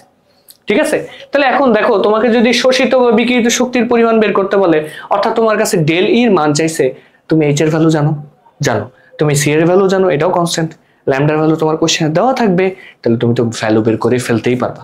এটা কি আহামরি কঠিন কিছু না? তো আহামরি কঠিন কিছু না। তাহলে এইচ এর ভ্যালুটা আমি একটু লিখে দিতেছি, নাহলে অপূর্ণ থাকে। 6.626 × 10⁻⁻34 জুল সেকেন্ড, তাই না? এই একটা সূত্র। আর আরেকটা জিনিস আমাকে ওখানে বের করতে বলছিল না, কম্পাঙ্ক, তাই না? এখন দেখো তোমরা ফিজিক্সে কি পড়ছো? V = F ল্যামডা পড়ছো না, তাই না? যেখানে ভিটা কি ছিল? শব্দের বেগ ছিল, মনে আছে তো? শব্দের বেগ ছিল। এখন এখানে শব্দের বেগ তো আমরা শব্দ নিয়ে তো আমরা কাজ করতেছি না, তাই না? আমরা কাজ করতেছি ইলেকট্রন নিয়ে। তো এখানে ইলেকট্রনের বেগ আসবে, আর ইলেকট্রনের যেহেতু ভর একেবারেই নাই, ইলেকট্রনের ভরটা কিন্তু দেখছো 9.11 × 10⁻⁻28 গ্রাম। তুমি যদি এটাকে তুমি যদি চিন্তা করো দশমিকটা বামে মানে 9.11 থেকে দশমিকটা তুমি যদি এভাবে চিন্তা করো, তাহলে ওর বাম পাশে আরো অনেকগুলো শূন্য পরে এই 931 আসছে আর কি। তো এটা কিন্তু বলা যায় যে ইলেকট্রনের ভরটা অলমোস্ট জিরো। তাহলে ইলেকট্রন যখন অলমোস্ট জিরো মানে ভর যখন তার প্রায় শূন্য, তখন কিন্তু সে যখন চলাচল করে তখন সে কিন্তু আলোর বেগেই চলাচল করে। তো এই কারণে আমরা V = F ল্যামডার জায়গায় সূত্রটা একটু রিডিফাইন্ড করব, সেটা হচ্ছে C = কি বলো? F lambda. এই ভ্যালুটা আমার একটু জানতে হবে। তাহলে এখন আমাকে যদি F বের করতে বলে, তাহলে F = বেসিক্যালি কি বলো তো? C/λ। শেষ। এই দুইটা সূত্র আমার এখানে একটু জানা থাকা লাগবে। এই তো। আর কি কোনো কনসেপ্ট এখানে বাকি আছে বলো? সহজ একটা কনসেপ্ট। বাট আমরা এটাকে অ্যাভয়েড করি, এটা আমাদের অ্যাভয়েড করা উচিত না। এবার আসো কোয়েশ্চেনটাতে আসো। কোয়েশ্চেনটাতে কি বলছে? কোয়েশ্চেনটাতে বলছে এখন দেখো তুমি পারবা, তোমাকে বলছে বিকিরিত শক্তির পরিমাণ এবং বলেই দিছে দেখো ইলেকট্রন সর্বশেষ কক্ষপথ থেকে প্রথম শক্তি স্তরে আসবে। তার মানে ধরো এখানে ইলেকট্রনটা বোঝা যাচ্ছে না যদিও, তারপরে আমি ধরো এখানে এই যে ইলেকট্রনটা রাখলাম, তো এই যে ইলেকট্রনটা রাখলাম, এই ইলেকট্রনটা এই কক্ষপথ থেকে ওই কক্ষপথে আসতে চাচ্ছে, নিম্ন কক্ষপথে নামতেছে। আর আমরা জানি যে উচ্চ কক্ষপথ থেকে নিম্ন কক্ষপথে নামলে ইলেকট্রন আসলে কি করে? শক্তি বিকিরণ করে, ছেড়ে দেয়। বিকিরণ করা মানে মনে রাখবা ছেড়ে দেওয়া, আর শোষণ করা মানে মনে করবা নেওয়া, ঠিক আছে, বা লাগবে, এরকম একটা টার্ম। তাহলে এখানে তোমার যেহেতু বলছে বিকিরিত শক্তির পরিমাণ, তাহলে তুমি সহজভাবে লেখো। আচ্ছা স্যার আমি তো জানি, একটু আগে তো পড়াইলেন, তাহলে এখন আমি লিখতে তোমার কিন্তু এই ভ্যালুটা বের করে ফেলা উচিত। কনসেপ্ট ক্লিয়ার হইলে আমার আগে করে ফেলতে পারবা। তাহলে আমরা জানি তুমি কি লিখবা, যে del E is equals to H C by lambda. আচ্ছা তাহলে এইচ সি বাই ল্যামডা বুঝলাম, সূত্র বুঝলাম স্যার, এখন মান বসাইতে হবে। চলো মান বসাই। তোমরা এখন বসাইতে পারবা। মান যদি এখন তোমরা না বসাইতে পারো তাহলে এতক্ষণ কি শিখেলাম বলো তো? হ্যাঁ, মান বসাইতে পারা উচিত। তাহলে এইচ এর ভ্যালু তো তুমি জানো কত, 6.626 into 10 to the power -34 into C এর ভ্যালু কত, এটাও তো মুখস্থ, 3 into 10 to the power 8 metre per second. ল্যামডার ভ্যালুটা একটু চেঞ্জ করতে হবে, 25 ন্যানোমিটার আছে, বাট আমরা তো ন্যানোমিটার ইউজ করব না, আমরা ইউজ করব মিটার। তাহলে 25 ন্যানোমিটার মানে 25 into 10 to the power -9 metre, বা মিটারটা না লিখি, এখানে লাগতেছে না। তাহলে এইটা যদি তোমার মান হয়, তাহলে এখন তুমি জাস্ট এখানে একটা ভ্যালু আসবে, তোমার ভ্যালুটা বের করো। শোষিত শক্তি এটা কিন্তু জুলে আসবে, তাই না? তাহলে তুমি যদি হিসাব করো এখানে কত আসতেছে, দুইটা গুণ করব, তাহলে 6.626 into 10 to the power -34 into 3 into 10 to the power 8 meter per second divided by 25 into 10 to the power -9। Value বসাই দিব। হ্যাঁ, এই যে ভ্যালু পেয়ে গেছি।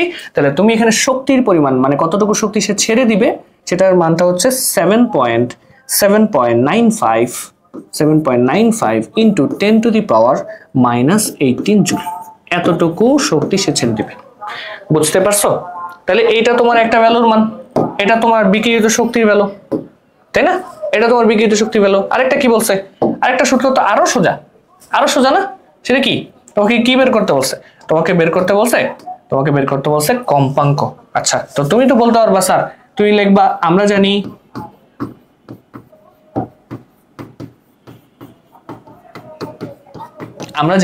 সেটা কি? আমরা জানি C is equals to F lambda, তাহলে F is equals to C by lambda, তাই না? তাহলে এখন তুমি F এর ভ্যালু, আচ্ছা F এর ভ্যালু তো বের করবা, C এর ভ্যালু তো জানো কত, 3 into 10 to the power 8, আর ল্যামডার value 25 into 10 to the power -9। তাহলে তুমি এখানে একটা ভ্যালু পেয়ে যাবা।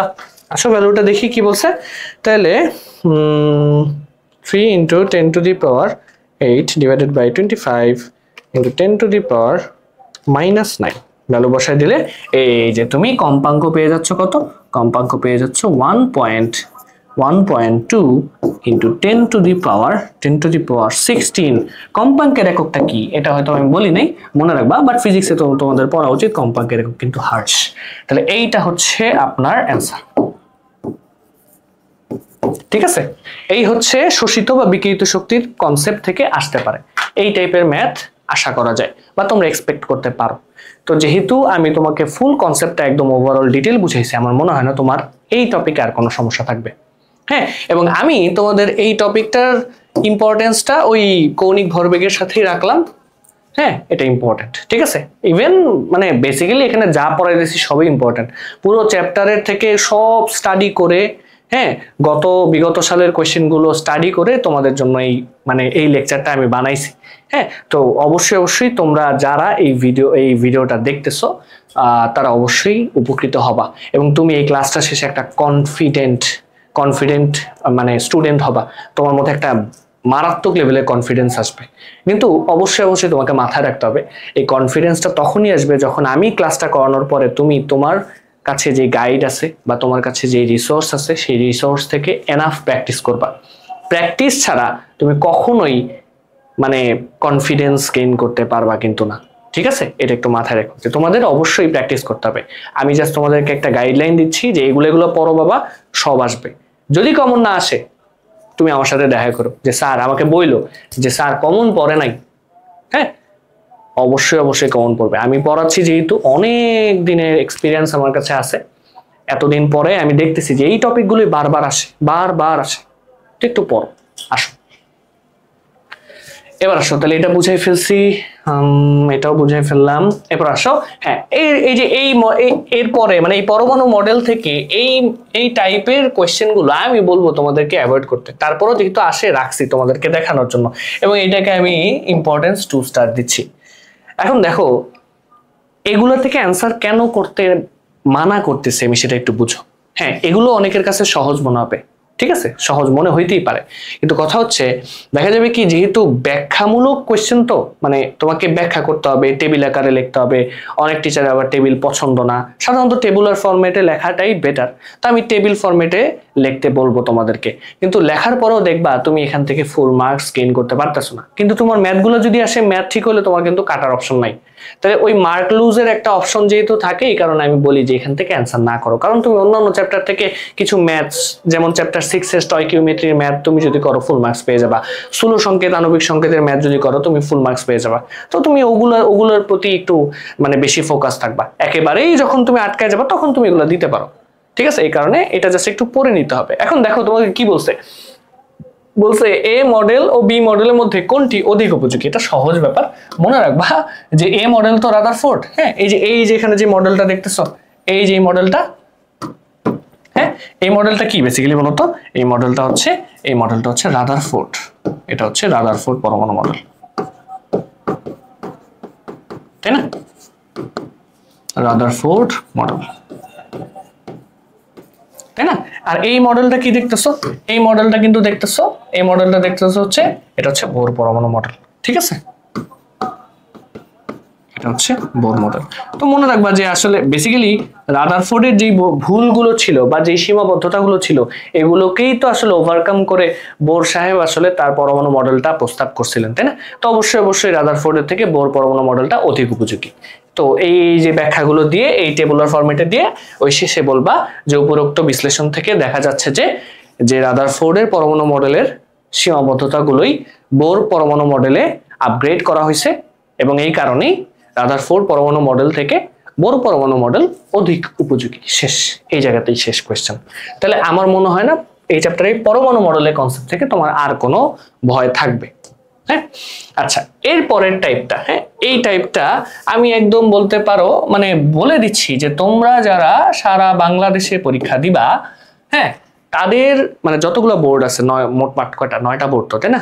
তো যে কোনো একটা বোর্ডে এরকম টাইপের কোয়েশ্চেন আসবে, আমি তোমাকে গ্যারান্টি দিচ্ছি। হ্যাঁ, তাহলে এইটাকে দেখো, এটাকে আমি কত পার্সেন্ট দিছি দেখো, এইটা আসবেই। হ্যাঁ, এটা আসবেই, একদম 1000% শিওর, 1000% শিওর। আরো বেশি দিই, আসবেই, এটা আমি একটু লিখে দিই। হ্যাঁ, এই ধরনের কোয়েশ্চেন আসবে। বিশেষ করে এখানে আরো 2টা কোয়েশ্চেন আছে, এইটা একটা কোয়েশ্চেন আর একটা কোয়েশ্চেন আছে, এই টপিকটা থেকে কোয়েশ্চেন আসবে, মৌল শনাক্তকরণ, মার্ক মাই ওয়ার্ডস, ঠিক আছে। আসো কোয়েশ্চেনটা একটু বোঝার চেষ্টা করি। তোমাকে বলছে প্রোটন ও নিউট্রনের প্রকৃত ভর। তাহলে বুঝো, তোমরা অনেকে বলো যে স্যার এই চ্যাপ্টারে পরমাণুতে যেই পরমাণু সাংগঠনিক কণা যেগুলো ইলেকট্রন, প্রোটন, নিউট্রন, এগুলার প্রকৃত চার্জ অথবা প্রকৃত ভর মুখস্থ করে কি হবে, এই যে এই জায়গাতে কাজে লাগবে। অবশ্যই তোমাদের ক্যালকুলেটর এগুলো আছে, সমস্যা নাই, কিন্তু ক্যালকুলেটরের ভ্যালুর সাথে বইয়ের ভ্যালু কিন্তু ম্যাচ করবে না। আর টিচার যখন খাতাটা খাটবে তখন কিন্তু তোমার বইয়ের ভ্যালুটাই খুঁজবে, ঠিক আছে। তো একটু মুখস্থ করাটা ভালো। তাহলে এই যে প্রোটন আর নিউট্রনের তোমার কি ইউজ করতে বলছে স্যার, প্রকৃত ভর ইউজ করতে বলছে। এখানে খুবই ইম্পর্টেন্ট কথা, প্রকৃত ভর। তাহলে এখন আসো প্রকৃত ভরটাকে দেখি। তাহলে প্রোটনের প্রকৃত ভরটাকে আমি জাস্ট একটু বললাম যে এইটাকে আমি ধরো এম অফ মানে ম্যাস অফ প্রোটন, আর এইটাকে আমরা বললাম ম্যাস অফ নিউট্রন, ঠিক আছে। এটাকে আমরা বললাম ম্যাস অফ নিউট্রন। আচ্ছা, তাহলে এই যে প্রোটন, এই প্রোটনের একটা ভ্যালু আছে, প্রোটনের একটা ভর আছে, নিউট্রনের একটা ভর আছে। নিউট্রনের ভরটা একটু মানে নিউট্রনটা একটু ভারী আমরা জানি। তাহলে ভরগুলো কি কি? ভরগুলো হচ্ছে স্যার, ভরগুলো হচ্ছে এই নিউট্রনের ভরটা হচ্ছে 1.675 ইন্টু 10⁻⁻24 গ্রাম, ঠিক আছে। আবার এটা কত, এটা হচ্ছে 1.673 ইন্টু 10⁻⁻24 গ্রাম। এই ভ্যালুগুলো তোমাকে মুখস্থ রাখতে হবে। গ্রাম এককও আসতে পারে, মানে এমসিকিউর জন্য এগুলো, মানে তোমার ম্যাথ করার জন্য এই গ্রাম এককটা ইউজ করবা। কারণ কি দেখো, এই যে দেখো তোমার নিউক্লিয়াসের ভরটা, মানে এখানে যে সাধারণত যে সকল ভর দেওয়া থাকে সেগুলো কিন্তু এই যে গ্রাম এককই দেওয়া থাকে, বুঝছো? এই কারণে আমি বলবো গ্রাম এককটা কনভিনিয়েন্ট, যেগুলো তোমার ম্যাথে ইউজ করতে হবে। বাট এমসিকিউর জন্য কিন্তু তোমার কেজি একক আসতে পারে। তো কেজি একক তো বুঝতেই পারতেছো, ইলেকট্রনের ভর যেহেতু 9.11 ইন্টু 10⁻⁻28 ছিল, সেখান থেকে কেজিতে নিলে 10⁻⁻31 হয়েছে, তাহলে এখানে হবে 10⁻⁻27, সহজ হিসাব। তাহলে এই ভ্যালুগুলো তোমরা যে পারবা না, এইটা মানে এখন অ্যাকসেপ্টেবল না। এই আমি জানি যে তোমরা এগুলো একটু কষ্ট করলেই মুখস্থ করতে পারবে, এগুলো আহামরি কঠিন কিছু না। তাহলে এই ভ্যালুগুলো তোমার এই ম্যাথের জন্য লাগবে। হ্যাঁ, এগুলো একদম আল্লাহর রাস্তায় মুখস্থ করবা। তাহলে এইটা হচ্ছে তোমার মুখস্থ করতে হবে, একদম মুখস্থ করে ফেলবা।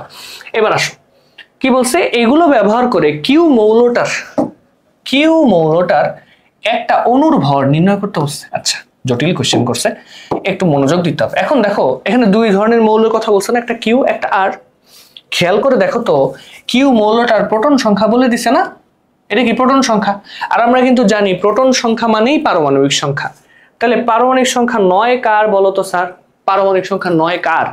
পারমাণবিক সংখ্যা 9 হচ্ছে কি ফ্লোরিনের। পারমাণবিক সংখ্যা 9 হচ্ছে কি ফ্লোরিনের, তাই না? তাহলে এখানে তুমি প্রোটন সংখ্যা দেখেই বুঝে গেছো যে মৌলটা হচ্ছে ফ্লোরিন। ওকে, ঠিক আছে। তাহলে তুমি আগে ওইটাই লিখবা যে এখানে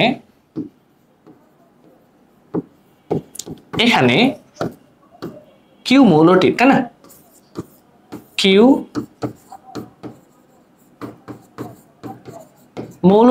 কিউ মৌলটির প্রোটন সংখ্যা,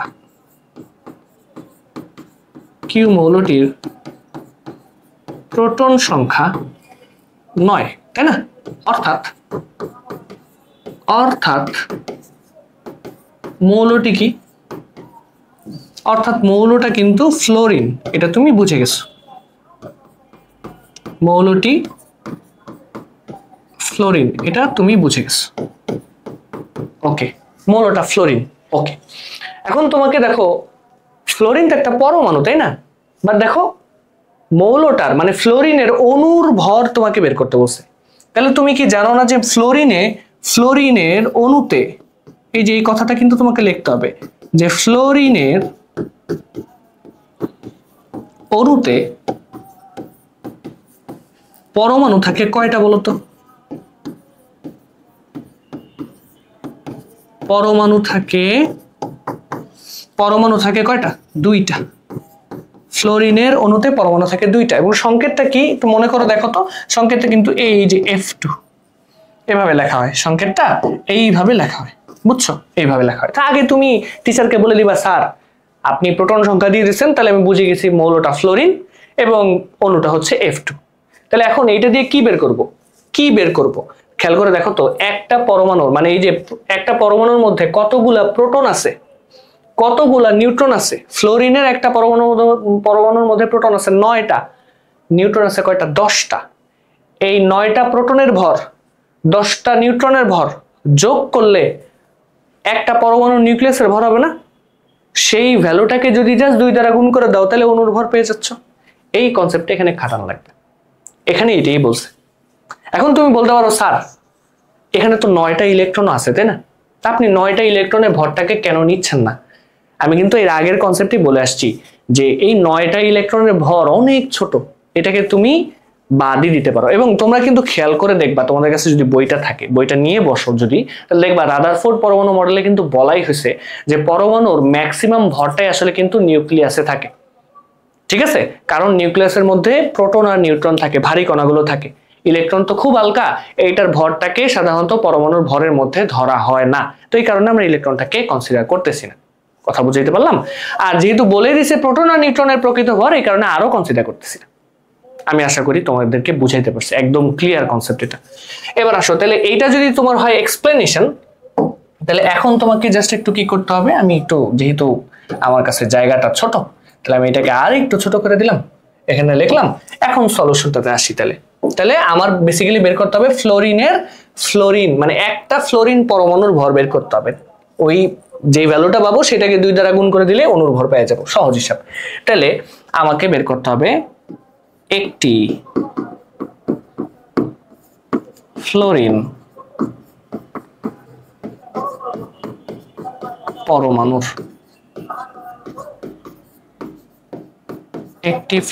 পরমাণুর ভর।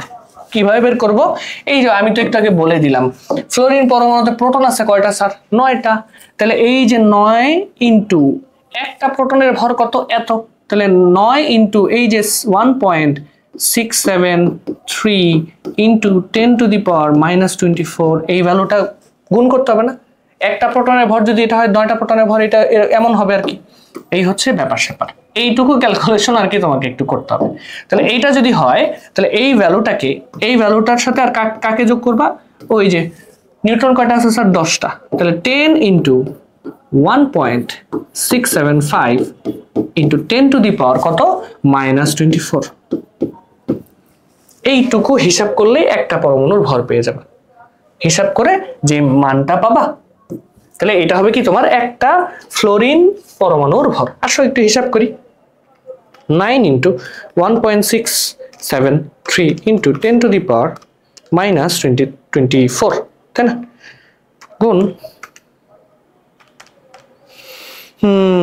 গুণ তারপরে কি আসবে? আসবে হচ্ছে 10 into 1.675 into 10 to the power -24, right? এই তো একটা পরমাণুর ভর পেয়ে গেলাম। হ্যাঁ, সেটা কত আসলো?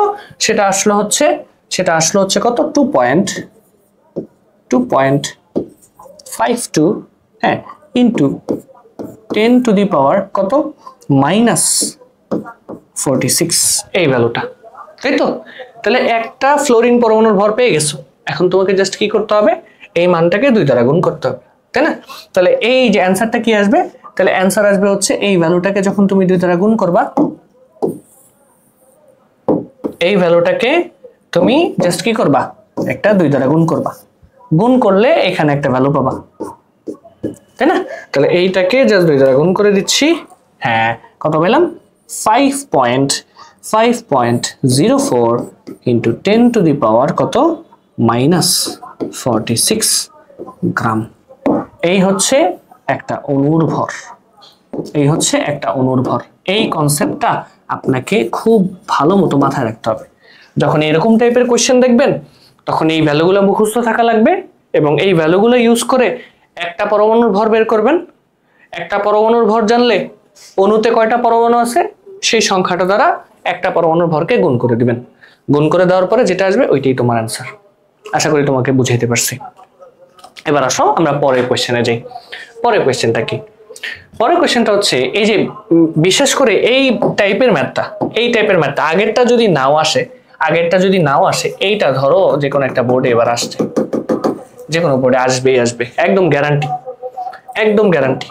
সেটা কি? আসো একটু দেখি। তোমাকে বলছে গাণিতিক বিশ্লেষণের মাধ্যমে আর মৌলটি শনাক্ত করো।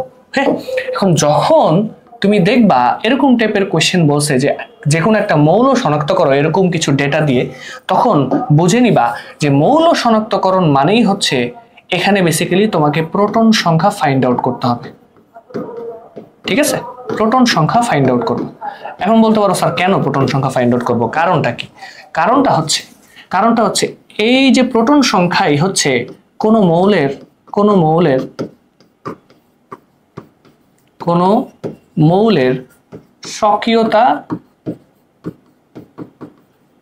স্বকীয়তা নিয়ন্ত্রণ করে। এটার মানে কি? অনেক কঠিন কথা লিখে ফেলছি, তাই না? বাট মানেটা কিন্তু তার থেকেও তত বেশি সোজা, তার থেকেও সোজা। ব্যাপারটা কি? ব্যাপারটা হচ্ছে তুমি চিন্তা করো, একটা পরমাণুর মধ্যে প্রোটন থাকতে পারে কয়েকটা, নিউট্রন থাকতে পারে কয়েকটা, ইলেকট্রন থাকে কয়েকটা, এখন সেটা হোয়াট এভার ইট ইজ থাকতে পারে, তাই না? খেয়াল করে দেখবা কোনো পরমাণুরই কিন্তু প্রোটন সংখ্যার কখনো চেঞ্জ হয় না। নিউট্রন সংখ্যা চেঞ্জ হইতে পারে, নিউট্রন সংখ্যার চেঞ্জের কারণে কিন্তু আইসোটোপ টার্মটা আসছে, তাই না? ইলেকট্রন সংখ্যাও চেঞ্জ হতে পারে এবং ইলেকট্রন সংখ্যা চেঞ্জের কারণে কিন্তু আমরা আইসো ইলেকট্রনিক টার্মটা দেখি, তাই না? যেগুলোকে আমরা বেসিক্যালি নিউক্লাইড বলি।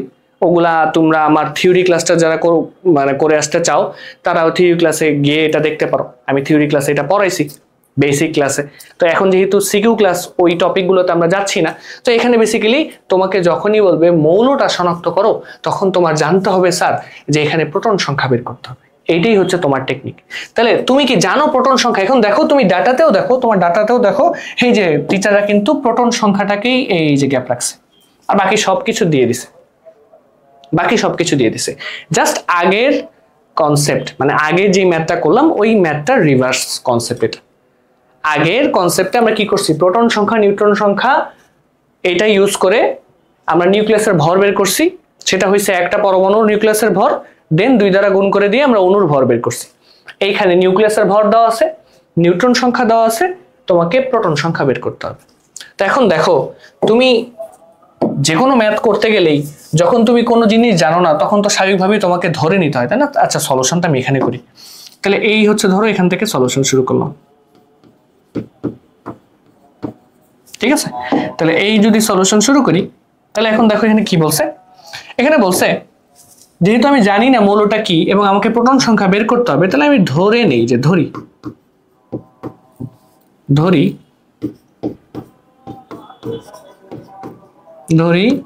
প্রোটন সংখ্যা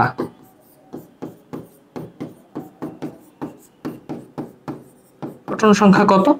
ধরি প্রোটন সংখ্যা x, ঠিক আছে? x।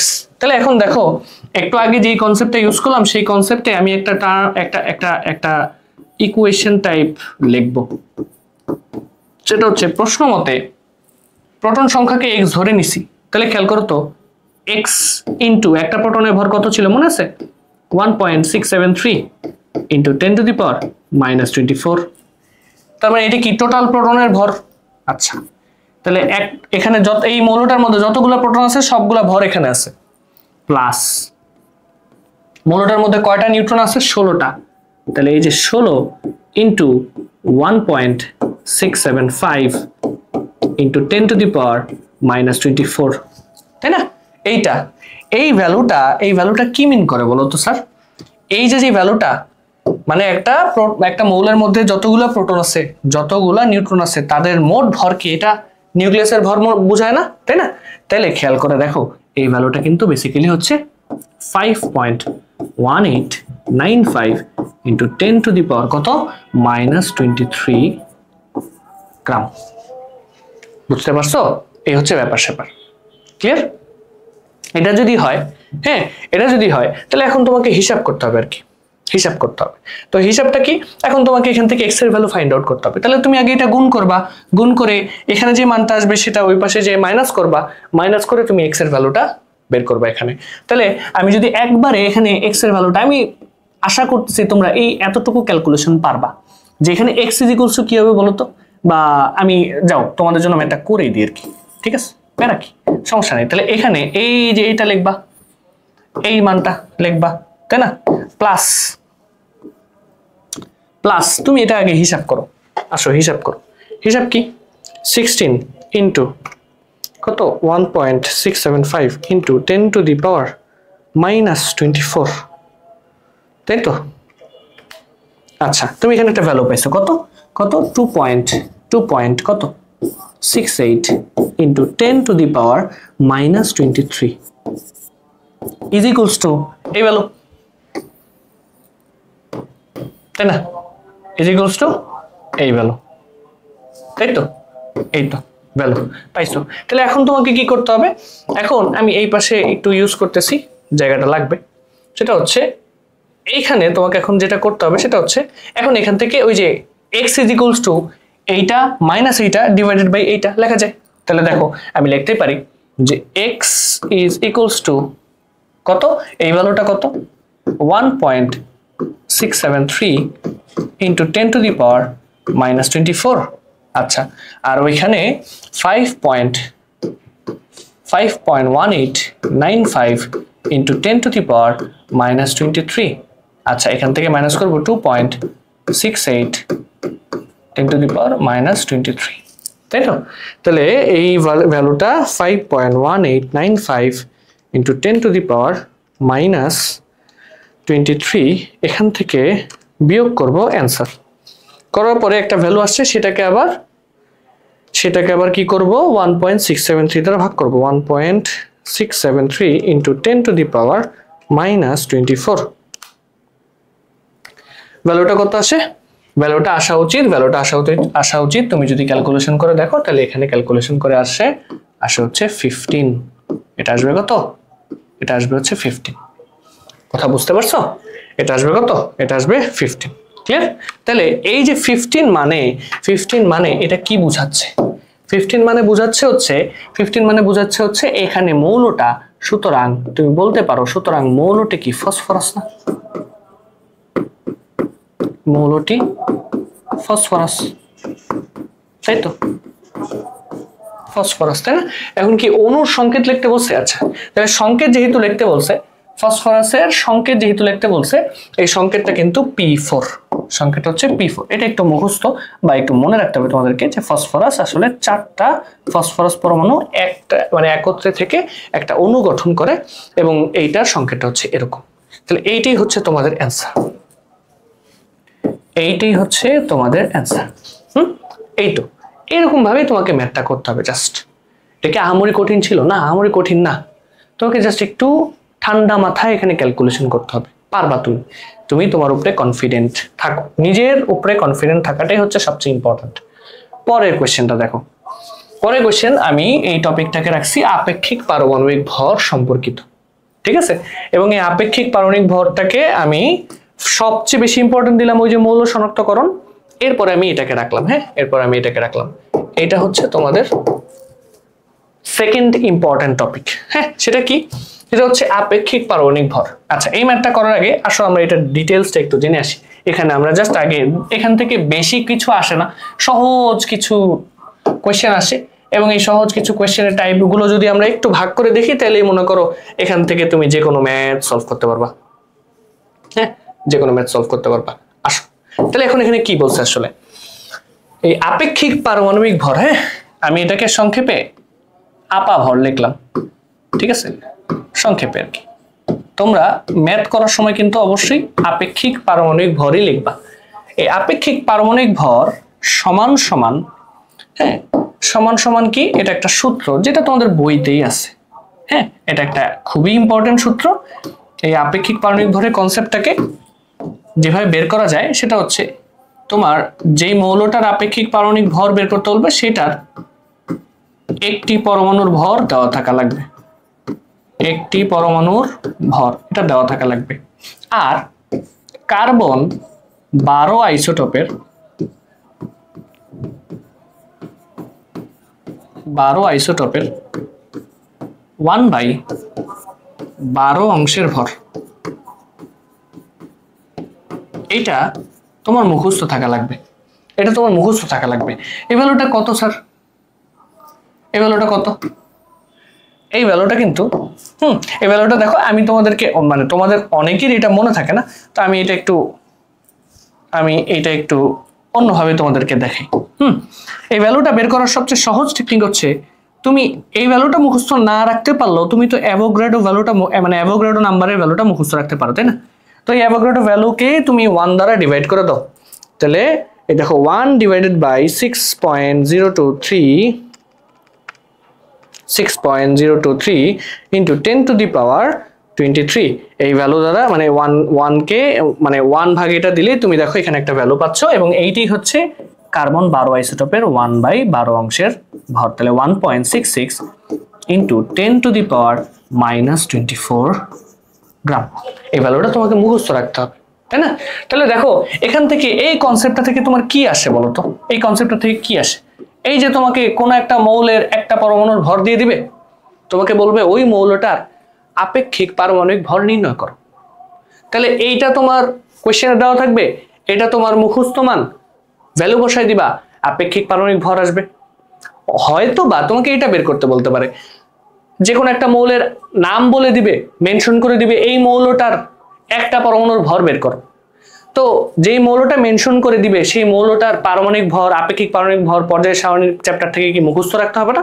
আমি বলে দিই, এই ধরনের কনসেপ্ট করার জন্য তোমাকে কিন্তু তোমার পর্যায় সারণীর 1 থেকে 30 নাম্বার পারমাণবিক সংখ্যার বিশিষ্ট মৌলের পারমাণবিক ভরগুলো মুখস্থ রাখতে হবে। সাপোজ আমি যদি ক্যালসিয়ামের কথা বলতাম, তাহলে ক্যালসিয়ামের আপেক্ষিক পারমাণবিক ভর কি 40 না? তাহলে 40 সেটা তোমার জানা থাকা লাগবে। তাহলে ক্যালসিয়ামের একটা পরমাণুর ভর কি হবে? একটা পরমাণুর ভর হচ্ছে ওই 40-এর সাথে এই সংখ্যাটাকে গুণ করে দিবা। এই সংখ্যাটাকে গুণ করলেই ক্যালসিয়ামের একটা পরমাণুর ভর পেয়ে যাবে। এরকম টাইপের কোশ্চেন আসে এখানে। আর আরেকটা টাইপের কোশ্চেন যেটা আসে সেটাকে আমরা বলি গড় আপেক্ষিক পারমাণবিক ভর। ঠিক আছে, গড় আপেক্ষিক পারমাণবিক ভর। এটাকে জাস্ট আমি এখানে একটু কপি করলাম। এই জিনিসটা কি? এই জিনিসটা হচ্ছে, এই জিনিসটাকে জাস্ট আমি একটু দেখাই দিই। এখানে একটা গড় কথাটা আসবে। গড় কথাটা কেন আসলো? গড় কথাটা আসার কারণ হচ্ছে এখানে আমি এখন আইসোটোপের পার্সেন্টেজ নিয়ে কাজ করব। আইসোটোপের পার্সেন্টেজ নিয়ে কাজ করব। তো আইসোটোপের পার্সেন্টেজ নিয়ে যদি কাজ করি তাহলে সূত্রটা কি আসে? সূত্রটা আসে হচ্ছে এই যে এটাকে ফার্স্ট অফ অল 100 দ্বারা ভাগ করব। 100 দ্বারা ভাগ করব এবং এখানে সামেশন আমি কি কাজ করব? কাজ হচ্ছে ওই যে মৌলটার পারমাণবিক ভর। হ্যাঁ, তাহলে আমি বলতে পারি মৌল বলতে এখানে আইসোটোপ দেওয়া থাকবে। তো এই যে আইসোটোপের ভর, হ্যাঁ, এবং সেই ভর সংখ্যাটাকে আমি আইসোটোপের শতকরা পরিমাণ দ্বারা গুণ করব।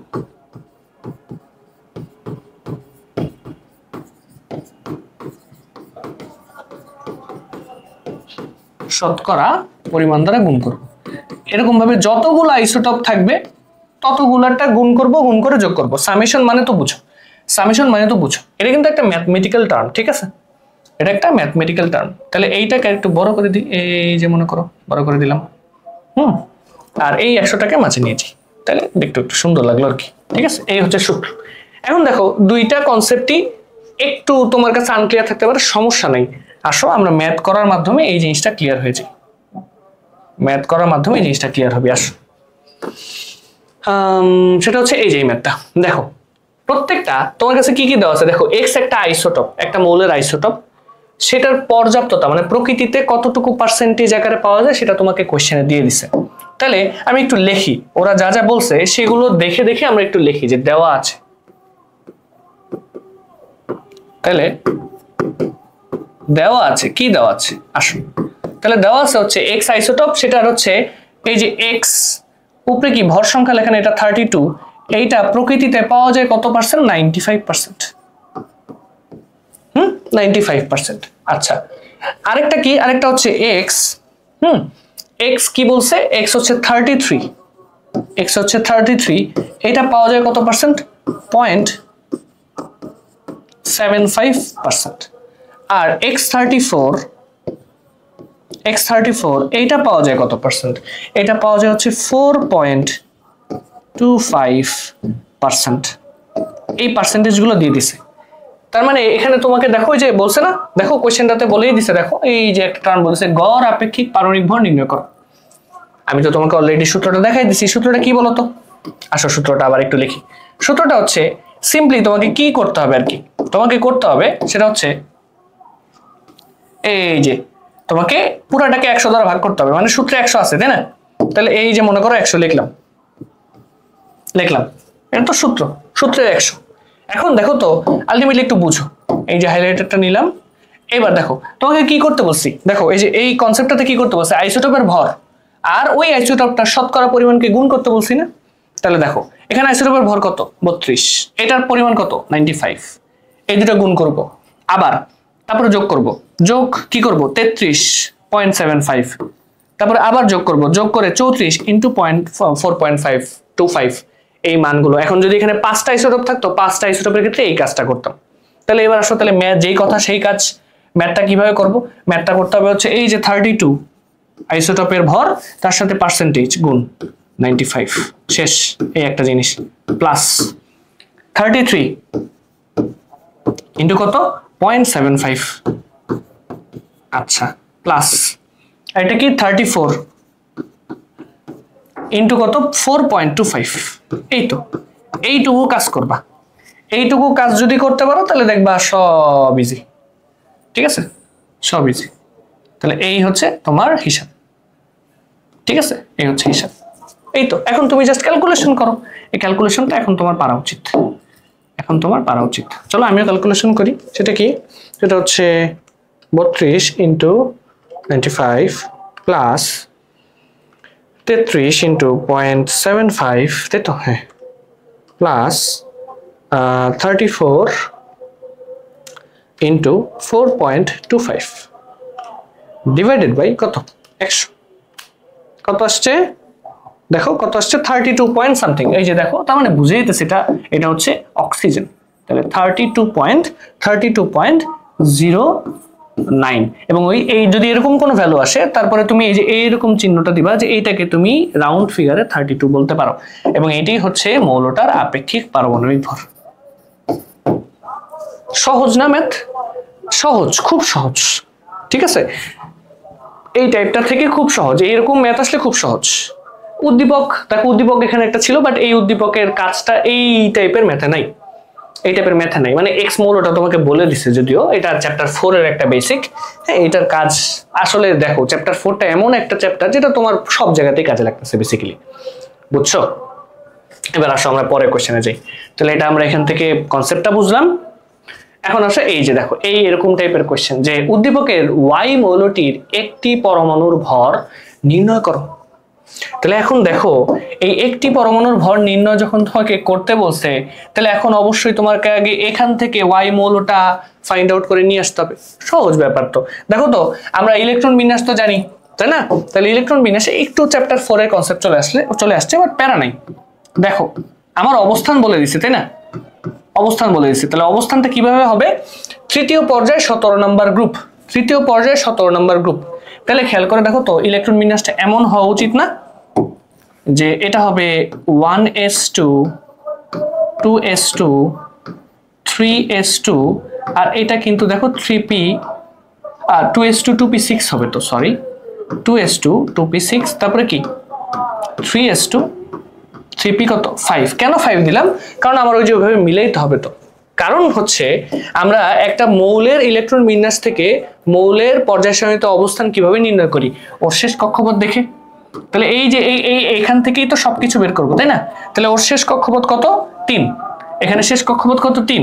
তাই এই কারণেই কিন্তু ওর পর্যায় কত আসছে দেখো, এই যে এখান থেকে পর্যায় হচ্ছে 3। আর গ্রুপটা কিভাবে 17 আসছে, মিলাইছি কিভাবে দেখছো? ওই 17 থেকে 10 বাদ দিছি। তাহলে 17 থেকে 10 বাদ দিলে শেষ কক্ষপথে 7টা ইলেকট্রন থাকবে। এই যে দেখো, এস আর পি মিলে 7টা ইলেকট্রন রাখছি। তো এই কারণে দেখো, এই যে 5 আর 2 যোগ করলে এখানে 7 হইতেছে। আর এস আর পি তে যে কয়টা ইলেকট্রন থাকে তার সাথে এক্সট্রা 10 যোগ করে গ্রুপ সংখ্যা নির্ণয় করতে হয় না?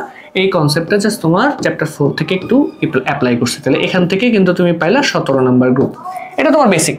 তাহলে এখন তুমি ইলেকট্রন গুণেই কিন্তু বলে দিতে পারতেছো স্যার, ইলেকট্রন গুণেই কিন্তু তুমি বলে দিতে পারতেছো। তাহলে মৌলটা, সুতরাং মৌলটা কি বলতো? ক্লোরিন না? মৌলটি হচ্ছে স্যার ক্লোরিন, বুঝেছেন? মৌলটি হচ্ছে ক্লোরিন, তাই তো?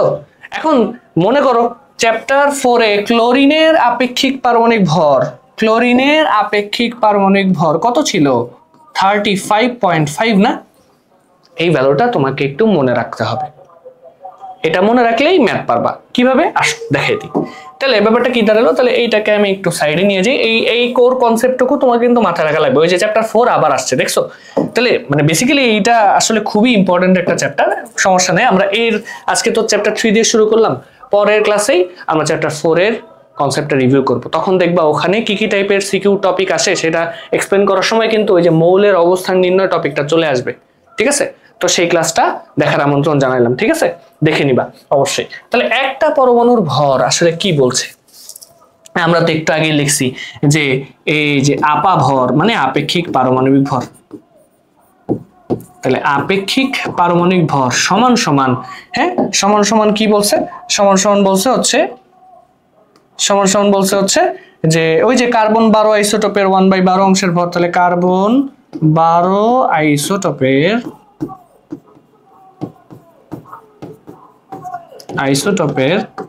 1/12 অংশের ভর। আর এইটা হচ্ছে একটা পরমাণুর ভর। এই তো তোমার সূত্র, তাই না? যার মধ্যে এই মানটা মুখস্থ। তাহলে তুমি লিখতে পারো যে সুতরাং কি লিখতে পারো? এই একটা পরমাণুর ভর, এই একটা পরমাণুর ভর, একটা পরমাণুর ভর কি আসবে? একটা পরমাণুর ভর আসবে হচ্ছে এই 35.5 যেটা তোমার মুখস্থ থাকা লাগবে, তার সাথে 1.66 into 10 to the power minus 10 to the power minus কত 24, এই ভ্যালুটা গুণ করা লাগবে। গুণ করলে তুমি মান পেয়ে যাবা। আসো দেখো, সহজ, খুব সহজ। হ্যাঁ, এটা তোমরা যতটা কঠিন ভাবো তার থেকে এই চ্যাপ্টারটা অনেক সহজ। 1.66 into 10 to the power minus 24, তো এইটাকে আমরা 35.5 দ্বারা গুণ করবো, শেষ। এই যে 5.893, হ্যাঁ 5.893 ইন্টু 10 টু দি পাওয়ার কত আসছে মাইনাস 23 গ্রাম। এইটাই হচ্ছে আমাদের কোয়েশ্চেনের অ্যান্সার। একটা পরমাণুর ভর বের করে ফেললাম, ঠিক আছে, একটা পরমাণুর ভর বের করে ফেললাম, এই হচ্ছে অ্যান্সার। সহজ না? এই চ্যাপ্টার থেকে যত ধরনের ম্যাথ আসবে, ওই প্রথম কৌণিক ভরবেগ আর হচ্ছে মৌল শনাক্তকরণের কনসেপ্ট, এই ম্যাথগুলো বাদে বাকি ম্যাথগুলো দেখবা খুবই খুবই সহজ। ওই ম্যাথগুলোতে মানে আগের ম্যাথগুলোতে তোমাকে একটু হিসাব নিকাশ করতে হবে, একক সেম রাখতে হবে, কিন্তু এখানে আর কি সাধারণত আমরা খুব সহজ ম্যাথই দেখি। বুঝতে পারছো? আশা করি বুঝতে পারছো। এবার আসো আমাদের লাস্ট টপিক আসি। লাস্ট টপিক হচ্ছে, আচ্ছা লাস্ট টপিক না, আরো একটা ম্যাথ আছে এবং এইটা আমার কাছে পার্সোনালি খুবই খুবই একটা ইম্পর্টেন্ট ম্যাথ লাগে। এই ম্যাথটা তোমাদের মানে বলতে পারবো মানে আমার কাছে আমার একটা পার্সোনাল ফেভারিট ম্যাথ এই চ্যাপ্টারের এই টপিকটা। হ্যাঁ, যে সাধারণত কি হবে, আইসোটোপের পার্সেন্টেজ দিয়ে তোমাকে গড় আপেক্ষিক পারমাণবিক ভর নির্ণয় করতে দেয়, যেটা খুব ইজি, যেটা একটু আগে দেখে আসছি, যেটা এই যেটা এই ম্যাথটা খুব ইজি। হ্যাঁ, খুবই ইজি। তোমাকে গড় আপেক্ষিক পারমাণবিক ভর নির্ণয় করতে বলছে, পার্সেন্টেজ সবকিছু দেওয়া আছে, ভর সবকিছু দেওয়া আছে, তোমার জাস্ট গড় আপেক্ষিক পারমাণবিক ভর নির্ণয় করতে হয়েছে। কিন্তু এইখানে দেখো একটু অন্য খেল খেলছে। কি খেল? তোমার আইসোটোপ গুলো বলে দিছে, ভর সংখ্যা বলে দিছে, আর একটা বলে দিছে সেটা হচ্ছে দেখো গড় আপেক্ষিক পারমাণবিক ভর নির্ণয় করে। এই দেখো এটাও বলে দিছে, তোমার এইটা এবার বের করতে বলেনি যে বাবা এত কষ্ট তোমার করা লাগবে না, এটা তো সহজ জিনিস, এটা করার দরকার নেই। কি করতে হবে তাহলে? তোমাকে তিনটা আইসোটোপের মধ্যে দেখো একটার পার্সেন্টেজ দিয়ে দিছে, একটার পার্সেন্টেজ দিয়ে দিছে, ঠিক আছে? তাহলে একটার পার্সেন্টেজ দিয়ে দিলে তোমাকে বলছে বাকি দুইটার পার্সেন্টেজ বের করতে না। এই যে দেখো, হ্যাঁ এই যে মৌলটির দ্বিতীয় এবং তৃতীয় আইসোটোপের প্রকৃতিতে প্রাপ্ত শতকরা পরিমাণ তোমাকে নির্ণয় করতে বলছে। তো এই জায়গাতে একটু একটু তোমাকে চিন্তা করতে হবে, বাট এইটাও খুব সহজ তোমাদের লেভেলের জন্য।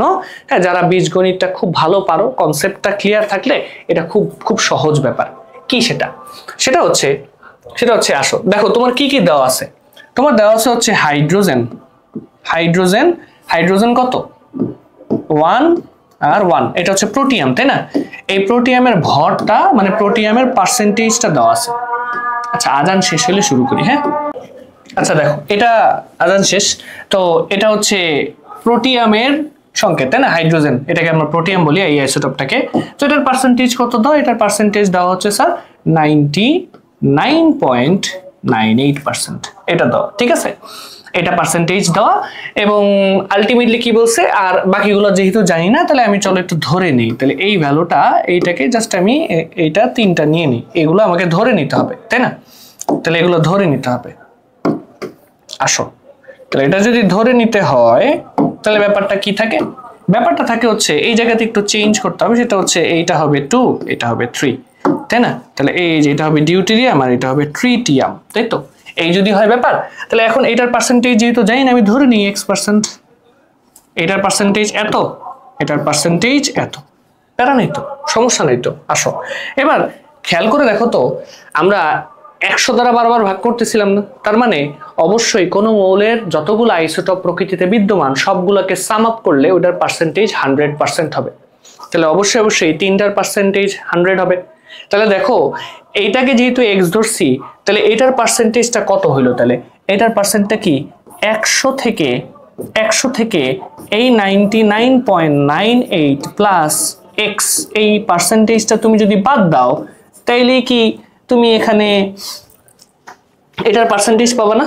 তো এটার পার্সেন্টেজটা আলটিমেটলি কত হয়? 100 মাইনাস 99.98, এটাকে যদি হিসাব করি তাহলে আসে হচ্ছে 0.02, তাহলে 0 টু প্লাসে মাইনাসে মাইনাস, তাহলে এইটা হবে মাইনাস এক্স এত পার্সেন্ট। এইটুকু ক্যালকুলেশনই হচ্ছে সবচেয়ে টাফ, বাকি পার্টটুকু খুব সহজ। বাকি পার্টটুকু খুব সহজ। কি সেটা?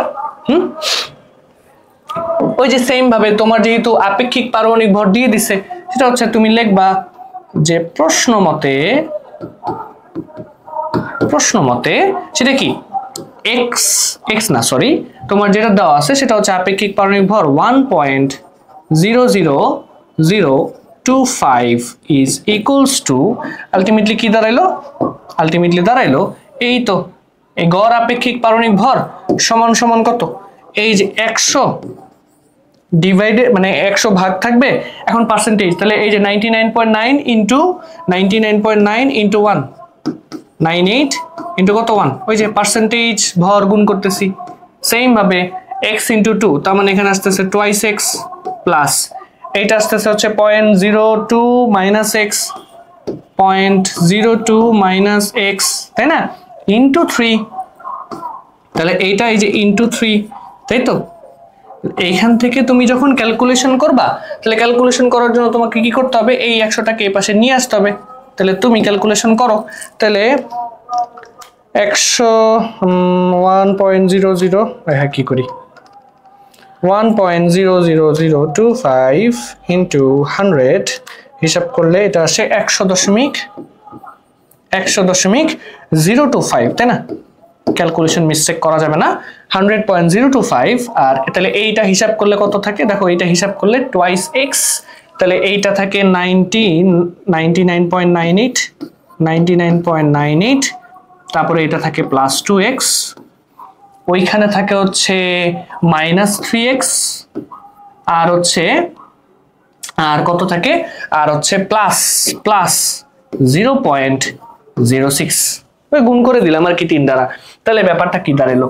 ব্যাপারটা দাঁড়াইলো সেটা হচ্ছে এখন এখান থেকে দেখো তুমি ইকুয়েশনটাকে একটু শাফেল করে লিখলে এখানে আসে minus X is equals to, আর এই দুইটা যোগ করে এই পাশে যদি এই পাশে নিয়ে আসো, তাহলে এই পাশে থাকে হচ্ছে 99.98 প্লাস 0.06, তাহলে তুমি যদি হিসাব করো এখানে আসে হচ্ছে মাইনাস সামথিং, হ্যাঁ মাইনাস 0.015। তাহলে এখান থেকে তুমি কি জানো? এখান থেকে তুমি x ইজ ইকুয়ালস টু লিখতে পারতেছো 0.015%। তাহলে একটা ওই যে ডিউটেরিয়ামের পার্সেন্টেজ পেয়ে গেছো, তাহলে ডিউটেরিয়ামের পার্সেন্টেজ পাইলে এই ভ্যালুটা এই ভ্যালুটা থেকে এখন তুমি যদি এই যে x এর মানটা এখানে বসায় দাও, তাহলে কি তুমি ট্রিটিয়ামের পার্সেন্টেজ পাবা না? তাহলে এইটা তোমার একটা অ্যান্সার, খেয়াল করো এইটা তোমার একটা অ্যান্সার। আর আরেকটা অ্যান্সার হচ্ছে এইটা, আরেকটা অ্যান্সার হচ্ছে এইটা, সেটা হচ্ছে কত? এটা হচ্ছে 0.02 মাইনাস কত 0.015, এটা যদি হিসাব করো তাইলে 0.02 মাইনাস 0.015 হিসাব করলে এটা আসে 5 ইন্টু 10 টু দি পাওয়ার -3 এত পার্সেন্ট। তাহলে এই দুইটা হচ্ছে তোমার অ্যান্সার, ঠিক আছে? এই দুইটা হচ্ছে তোমার অ্যান্সার, এই দুইটা হচ্ছে তোমার অ্যান্সার। ক্লিয়ার? এখন আরেকটা ব্যাপার দেখো, আমি একটু আগে হয়তো বা ক্যালকুলেশন একটু মিস্টেক করছি, আমার কাছে ম্যাথ করার সময় একটু কেমন জানি অকওয়ার্ড একটা ভ্যালু আসছিল, কোথায় যেন এই যে এইটা এখানে, সেটা হচ্ছে এখানে সামহাও মনে হয় আমি গুণ করছি, এই কারণে এই যে ভ্যালুটা এটা আসছে, হ্যাঁ -46 আসছে। তো এই ক্যালকুলেশন মিস্টেকটা তোমরা একটু ঠিক করে নিও। এটা বেসিক্যালি আসবে হচ্ছে তাহলে ধরো আমি মানে হিসাবটা আবার একটু করি, তাহলে ক্লিয়ার হবে। 9 into 1.673 into 10 to the power -24, right? তাহলে এখানে যদি এই ভ্যালুটা পাই তাহলে এটা আসতেছে। আচ্ছা, এবার প্লাস আমি যদি হিসাব করি 10 ইন্টু 1.675 ইন্টু 10 টু দি পাওয়ার -24 হিসাব যদি করি তাহলে এইটা আসবে, এইটা হিসাব করলে এই যে দেখো এখানে মানটা আমার একটু ভুল আসছে, মান যেটা আসছে সেটা হচ্ছে এই যে ভ্যালুটা, এটা আসবে না, আমি এই ভ্যালুটা একটু ঠিক করে দিচ্ছি, সেটা হচ্ছে এইটা, এই ভ্যালুটা আসে, আমার ক্যালকুলেশন মিস্টেক ছিল, সেটা হচ্ছে 3.1807 ইন্টু 10⁻⁻23। তাহলে এইটা হচ্ছে তোমার গ্রাম। তাহলে এইটা যদি হয় তাহলে এর পরে মানটাকে তোমাকে জাস্ট ওই যে অনুর ভর না, তাহলে এইটাকে 2 দ্বারা গুণ করতে হবে আর কি। তাহলে এইটাকে তুমি এখন 2 দ্বারা গুণ করবা। তাহলে এইটাকে এখন তুমি 2 দ্বারা গুণ করবে। এই যে 2 দ্বারা গুণ করলে তুমি এখানে পাচ্ছ, তাহলে এটাকে যদি 2 দ্বারা গুণ করি এটাকে পাচ্ছ, সেটা হচ্ছে 6.3614 ইন্টু 10⁻⁻23। আমি ওখানে ক্যালকুলেশন কিছু মিস্টেক করছি, বাট এইটা আমি আশা করতেছি তোমরা যারা এই ক্লাসটা করতেছো তারা দেখবা এই ক্যালকুলেশনটা জাস্ট আমার একটু ভুল হয়েছে, তোমরা এটা একটু ক্ষমা সুন্দর দৃষ্টিতে দেখবা। মাঝে মধ্যে ক্যালকুলেশন মিস্টেক হয়ে যায় আর কি, যেটা হওয়া উচিত না একেবারেই। ঠিক আছে, এবার আসো তাহলে আমরা কোথায় ছিলাম? আমরা ছিলাম হচ্ছে আমাদের লাস্ট টাইপের ম্যাথে। আমরা এইটাও দেখলাম, এটা খুব সহজ ছিল কিন্তু, বাট একটু জাস্ট কনসেপচুয়াল, তোমাকে একটু চিন্তা করতে হবে আর কি। এবার আসো, এবার হচ্ছে তোমার এই টপিকটা, সেটা হচ্ছে এই যে অরবিট এবং অরবিটাল সম্পর্কিত টপিক। এই টপিকটা লেটেস্ট কিছু বোর্ড কোয়েশ্চেনে এগুলো আসছে, এবং এই টাইপের কোয়েশ্চেনটা বেসিক্যালি হচ্ছে তোমাদের চ্যাপ্টারের একটু বাইরে থেকে আসছে, বাট চ্যাপ্টারের সাথে রিলেটেড। আমি তোমাদের এই চ্যাপ্টারের যে বেসিক ক্লাসটা, একদম বেসিক ক্লাস, একদম শুরু থেকে শেষ পর্যন্ত প্রত্যেকটা টপিক যেখানে ধরে ধরে পড়াইছি, সেখানে দেখবা তোমাদের আমি কোয়ান্টাম নাম্বারটা পড়াইছি। সেই কোয়ান্টাম নাম্বারের বেসিক থেকে এই ম্যাথটা, মানে এই কোয়েশ্চেনটা আর কি সলভ করতে হবে। তো এবার আসো দেখো কি বলছে আসলে কোয়েশ্চেনে বলছে ইলেকট্রন বিন্যাসের ক্ষেত্রে প্রধান শক্তি স্তরের সাথে উপশক্তি স্তরের একটা কি আছে, কানেকশন আছে না? আছে। তাহলে এই হচ্ছে তোমার প্রধান শক্তি স্তর, এবং এই প্রধান শক্তি স্তরকে আমরা বেসিক্যালি এন বলি, তাই না? আর এটা কি উপশক্তি স্তর, তাই না? এটা কি উপশক্তি স্তর, তাহলে এটাকে আমরা বলি কি স্যার? এটাকে বলি এল, তাই না? তো এই এন আর এল এর যে সম্পর্কটা, এই সম্পর্কটাই তোমাকে এই কোয়েশ্চেনে দেখাইতে বলছে, এবং যেখানে এন এর মান 1 2 3। ঠিক আছে, তাহলে এই ধরনের ম্যাথটা তুমি কিভাবে করবা, এটা তোমার কাছে নতুন, বাট এটা খুব সহজ। তুমি সুন্দর মতো একটা বক্স আঁকবা, বক্স আঁকবা, এবং বক্স আঁকার পরে এই বক্সটা আমার মতো একটু ডেকোরেট করবা। সেটা হচ্ছে এই যে এখানে তোমার এন এর কিছু মান লাগবে, এখানে তোমার এন এর কিছু মান লাগবে। তাহলে এই যে এন এর মানগুলো, ধরো এটা সোজা করে দিলাম, হ্যাঁ সোজা হয়েছে নাকি সোজা হয়নি? হ্যাঁ হয়েছে, যাই হোক সোজা হয়েছে। তাহলে এই তোমার এন এর ভ্যালুটা এখানে লাগবে, ঠিক আছে? এন এর ভ্যালু, তো এন এর ভ্যালুর পরে তোমার কি লাগবে? এল এর ভ্যালু লাগবে, এল এর ভ্যালু লাগবে। আচ্ছা, তারপরে কি লাগবে? তারপরে হচ্ছে তোমার অরবিটালে শক্তি স্তর, মানে অরবিটালে ইলেকট্রন কয়টা সেটার একটা হিসাব করা লাগবে, আর পরেরটা পরে গেল। তাহলে এখানে তোমার কিছু ঘর ডিনোট করা লাগবে, এখানে তোমার কিছু ঘর ডিনোট করা লাগবে। হ্যাঁ, আচ্ছা, তাহলে ঘরগুলো কি? আসো ঘরগুলো দেখি। তাহলে এখানে আমি বেসিক্যালি আগে এন এর মানগুলো বসাবো। এন, ওখানে এন এর মান 1 আছে, 2 আছে, 3 আছে, তখন 1 2 3 বসাবো। আচ্ছা, তাহলে এখানে এন এর ভ্যালু, এখানে কিসের ভ্যালু? এখানে হচ্ছে এল এর ভ্যালু বসাবো, এখানে হচ্ছে বেসিক্যালি এল এর ভ্যালু বসাবো। ঠিক আছে, এল এর ভ্যালু বসাবো। এরপরে তোমাকে যেটা করতে হবে, এই এল মানেই হচ্ছে উপশক্তি স্তর না? তাহলে উপশক্তি স্তরে ইলেকট্রন সংখ্যা এখানে আমি বসাবো। তাহলে এখানে লিখবো হচ্ছে উপশক্তি স্তরে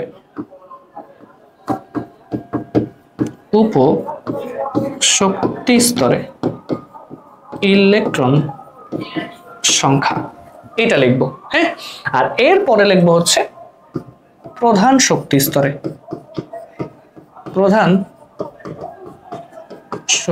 স্তরে ইলেকট্রন সংখ্যা, এই কনসেপ্টটা লাগবে। এবং আমরা এইটা একটু রিভিউ করে আসি, তোমাদের কনসেপ্টটা একটু মনে থাকা উচিত যে এই যে এন এর ভ্যালু, হ্যাঁ, এই এন মানে আসলে আমাদের কি বোঝায়? এন মানে বোঝায় হচ্ছে প্রধান শক্তি স্তর। হ্যাঁ, আর এই এল এর ভ্যালুটা হচ্ছে 0 হতে n-1 পর্যন্ত হয়। হ্যাঁ, এটা একটু মাথায় রেখো, আমার ক্লাসটা করে আসলে পারা উচিত, আর যদি না পড়ে থাকো সমস্যা নেই, এই সম্পর্কটা আমার লাগবে এখানে, এই সম্পর্কটুকু তোমার এখানে এই টপিকটা সলভ করতে গেলে লাগবে, বুঝেছো? এটা তোমার লাগবে, এটাকে আমি একটু রেড মার্ক কালার করে দিলাম। হ্যাঁ, এবার দেখো, তাহলে এন এর মান 1, তাহলে এন এর মান 1 এর জন্য তুমি এই একটা কাটা রাখলা। তাহলে এই মনে করো এন এর ভ্যালু 1, এটা হচ্ছে তুমি এন এর ভ্যালু 1 বোঝাচ্ছ। ওকে, ঠিক আছে, গেল। এরপরে তোমার এন এর ভ্যালু 2 লাগবে, তাই না? এন এর ভ্যালু 2, তাহলে আগে এন এর মান 1টা বসাই। তাহলে এন এর ভ্যালু এখানে 1 1 বসাইলে, তাহলে 1 বসাইলে এল এর ভ্যালু কত হবে? 0 হতে 1 - 1 না, এন এর মান বসাই দিবা জাস্ট।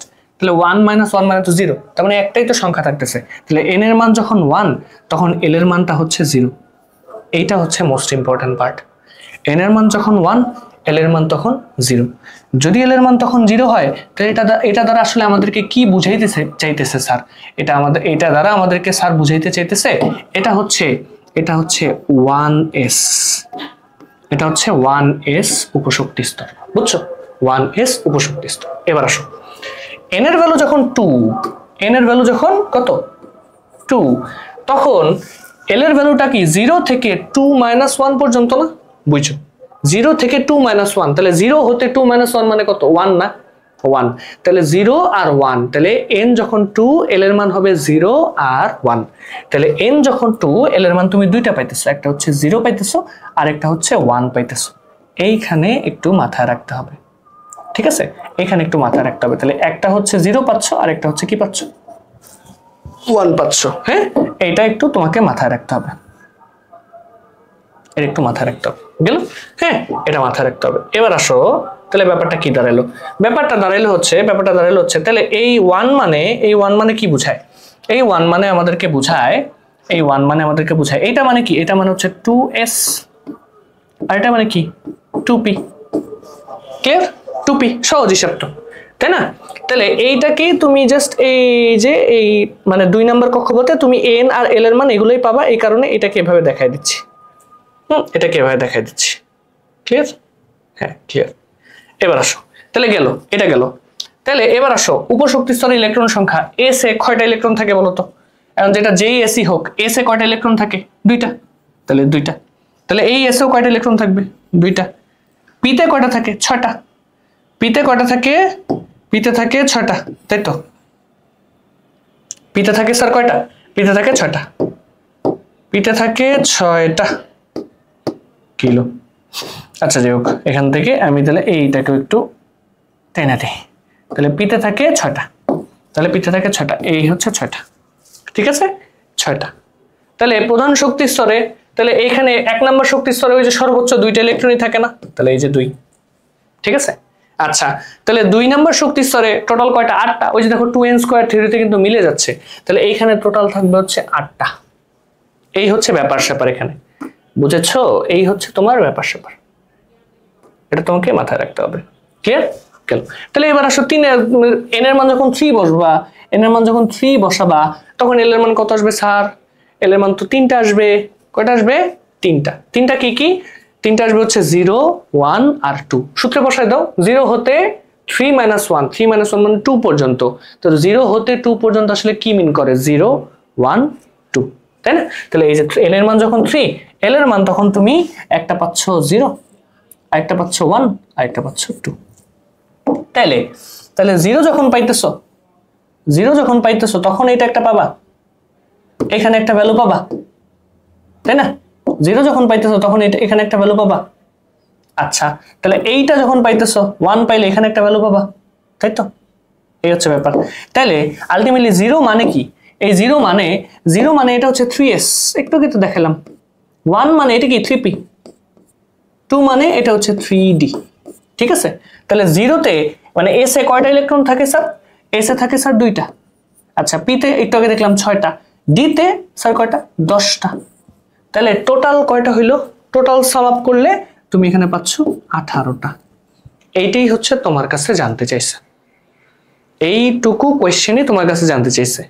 বাট যদিও তুমি যদি এতটুকু দেখাইতে পারো তাইলেও চলে, বাট এটার সাথে রিলেটেড এইটা তোমার কাছে একটু জানতে চাইছে। তো এইটাই হচ্ছে এটার অ্যান্সার। হ্যাঁ, এই ছকটাই হচ্ছে আপনাদের এখানে অ্যান্সার। এই ছকটাই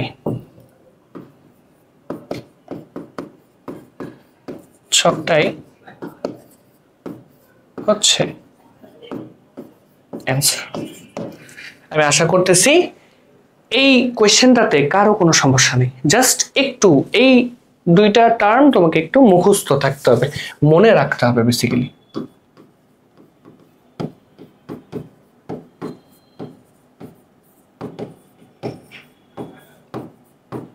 ঠিক আছে, এটা তোমার মনে রাখতে হবে। ক্লিয়ার? এই তো দেখো, শেষ, আমাদের ক্লাস শেষ।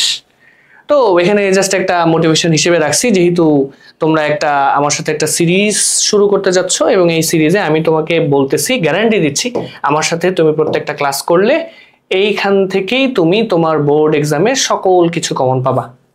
তো নতুন করে শুরু মানেই হচ্ছে নতুন একটা সুযোগ।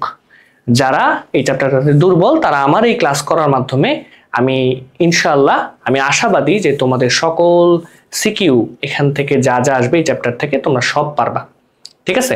তো তোমরা সবাই ভালো থাকবা, সুস্থ থাকবা এবং তোমরা অবশ্যই অবশ্যই কমেন্ট করে জানাও যে তোমাদের পরবর্তী কোন ক্লাসটা আগে লাগবে। তো সেই ক্লাসটা তোমাদের কমেন্টের ভিত্তিতে আমি তোমাদেরকে সেই ক্লাসটা দেওয়ার চেষ্টা করব। এবং অবশ্যই আমি তোমাদেরকে অ্যাসিওর করতেছি যে আমি এসএসসি 26 ব্যাচ তোমরা যারা আছো তাদের জন্য শর্ট সিলেবাসের প্রত্যেকটা চ্যাপ্টারের এরকম ওয়ান শর্ট সিকিউ টাইপ ভিত্তিক প্রশ্ন সমাধান তোমাদেরকে গিফট করব। ঠিক আছে? তো তোমরা সবাই ভালো থাকো, সুস্থ থাকো, আমার জন্য দোয়া করবা। সবার থেকে আজকে বিদায় নিচ্ছি। আমি শাওন। আল্লাহ হাফেজ।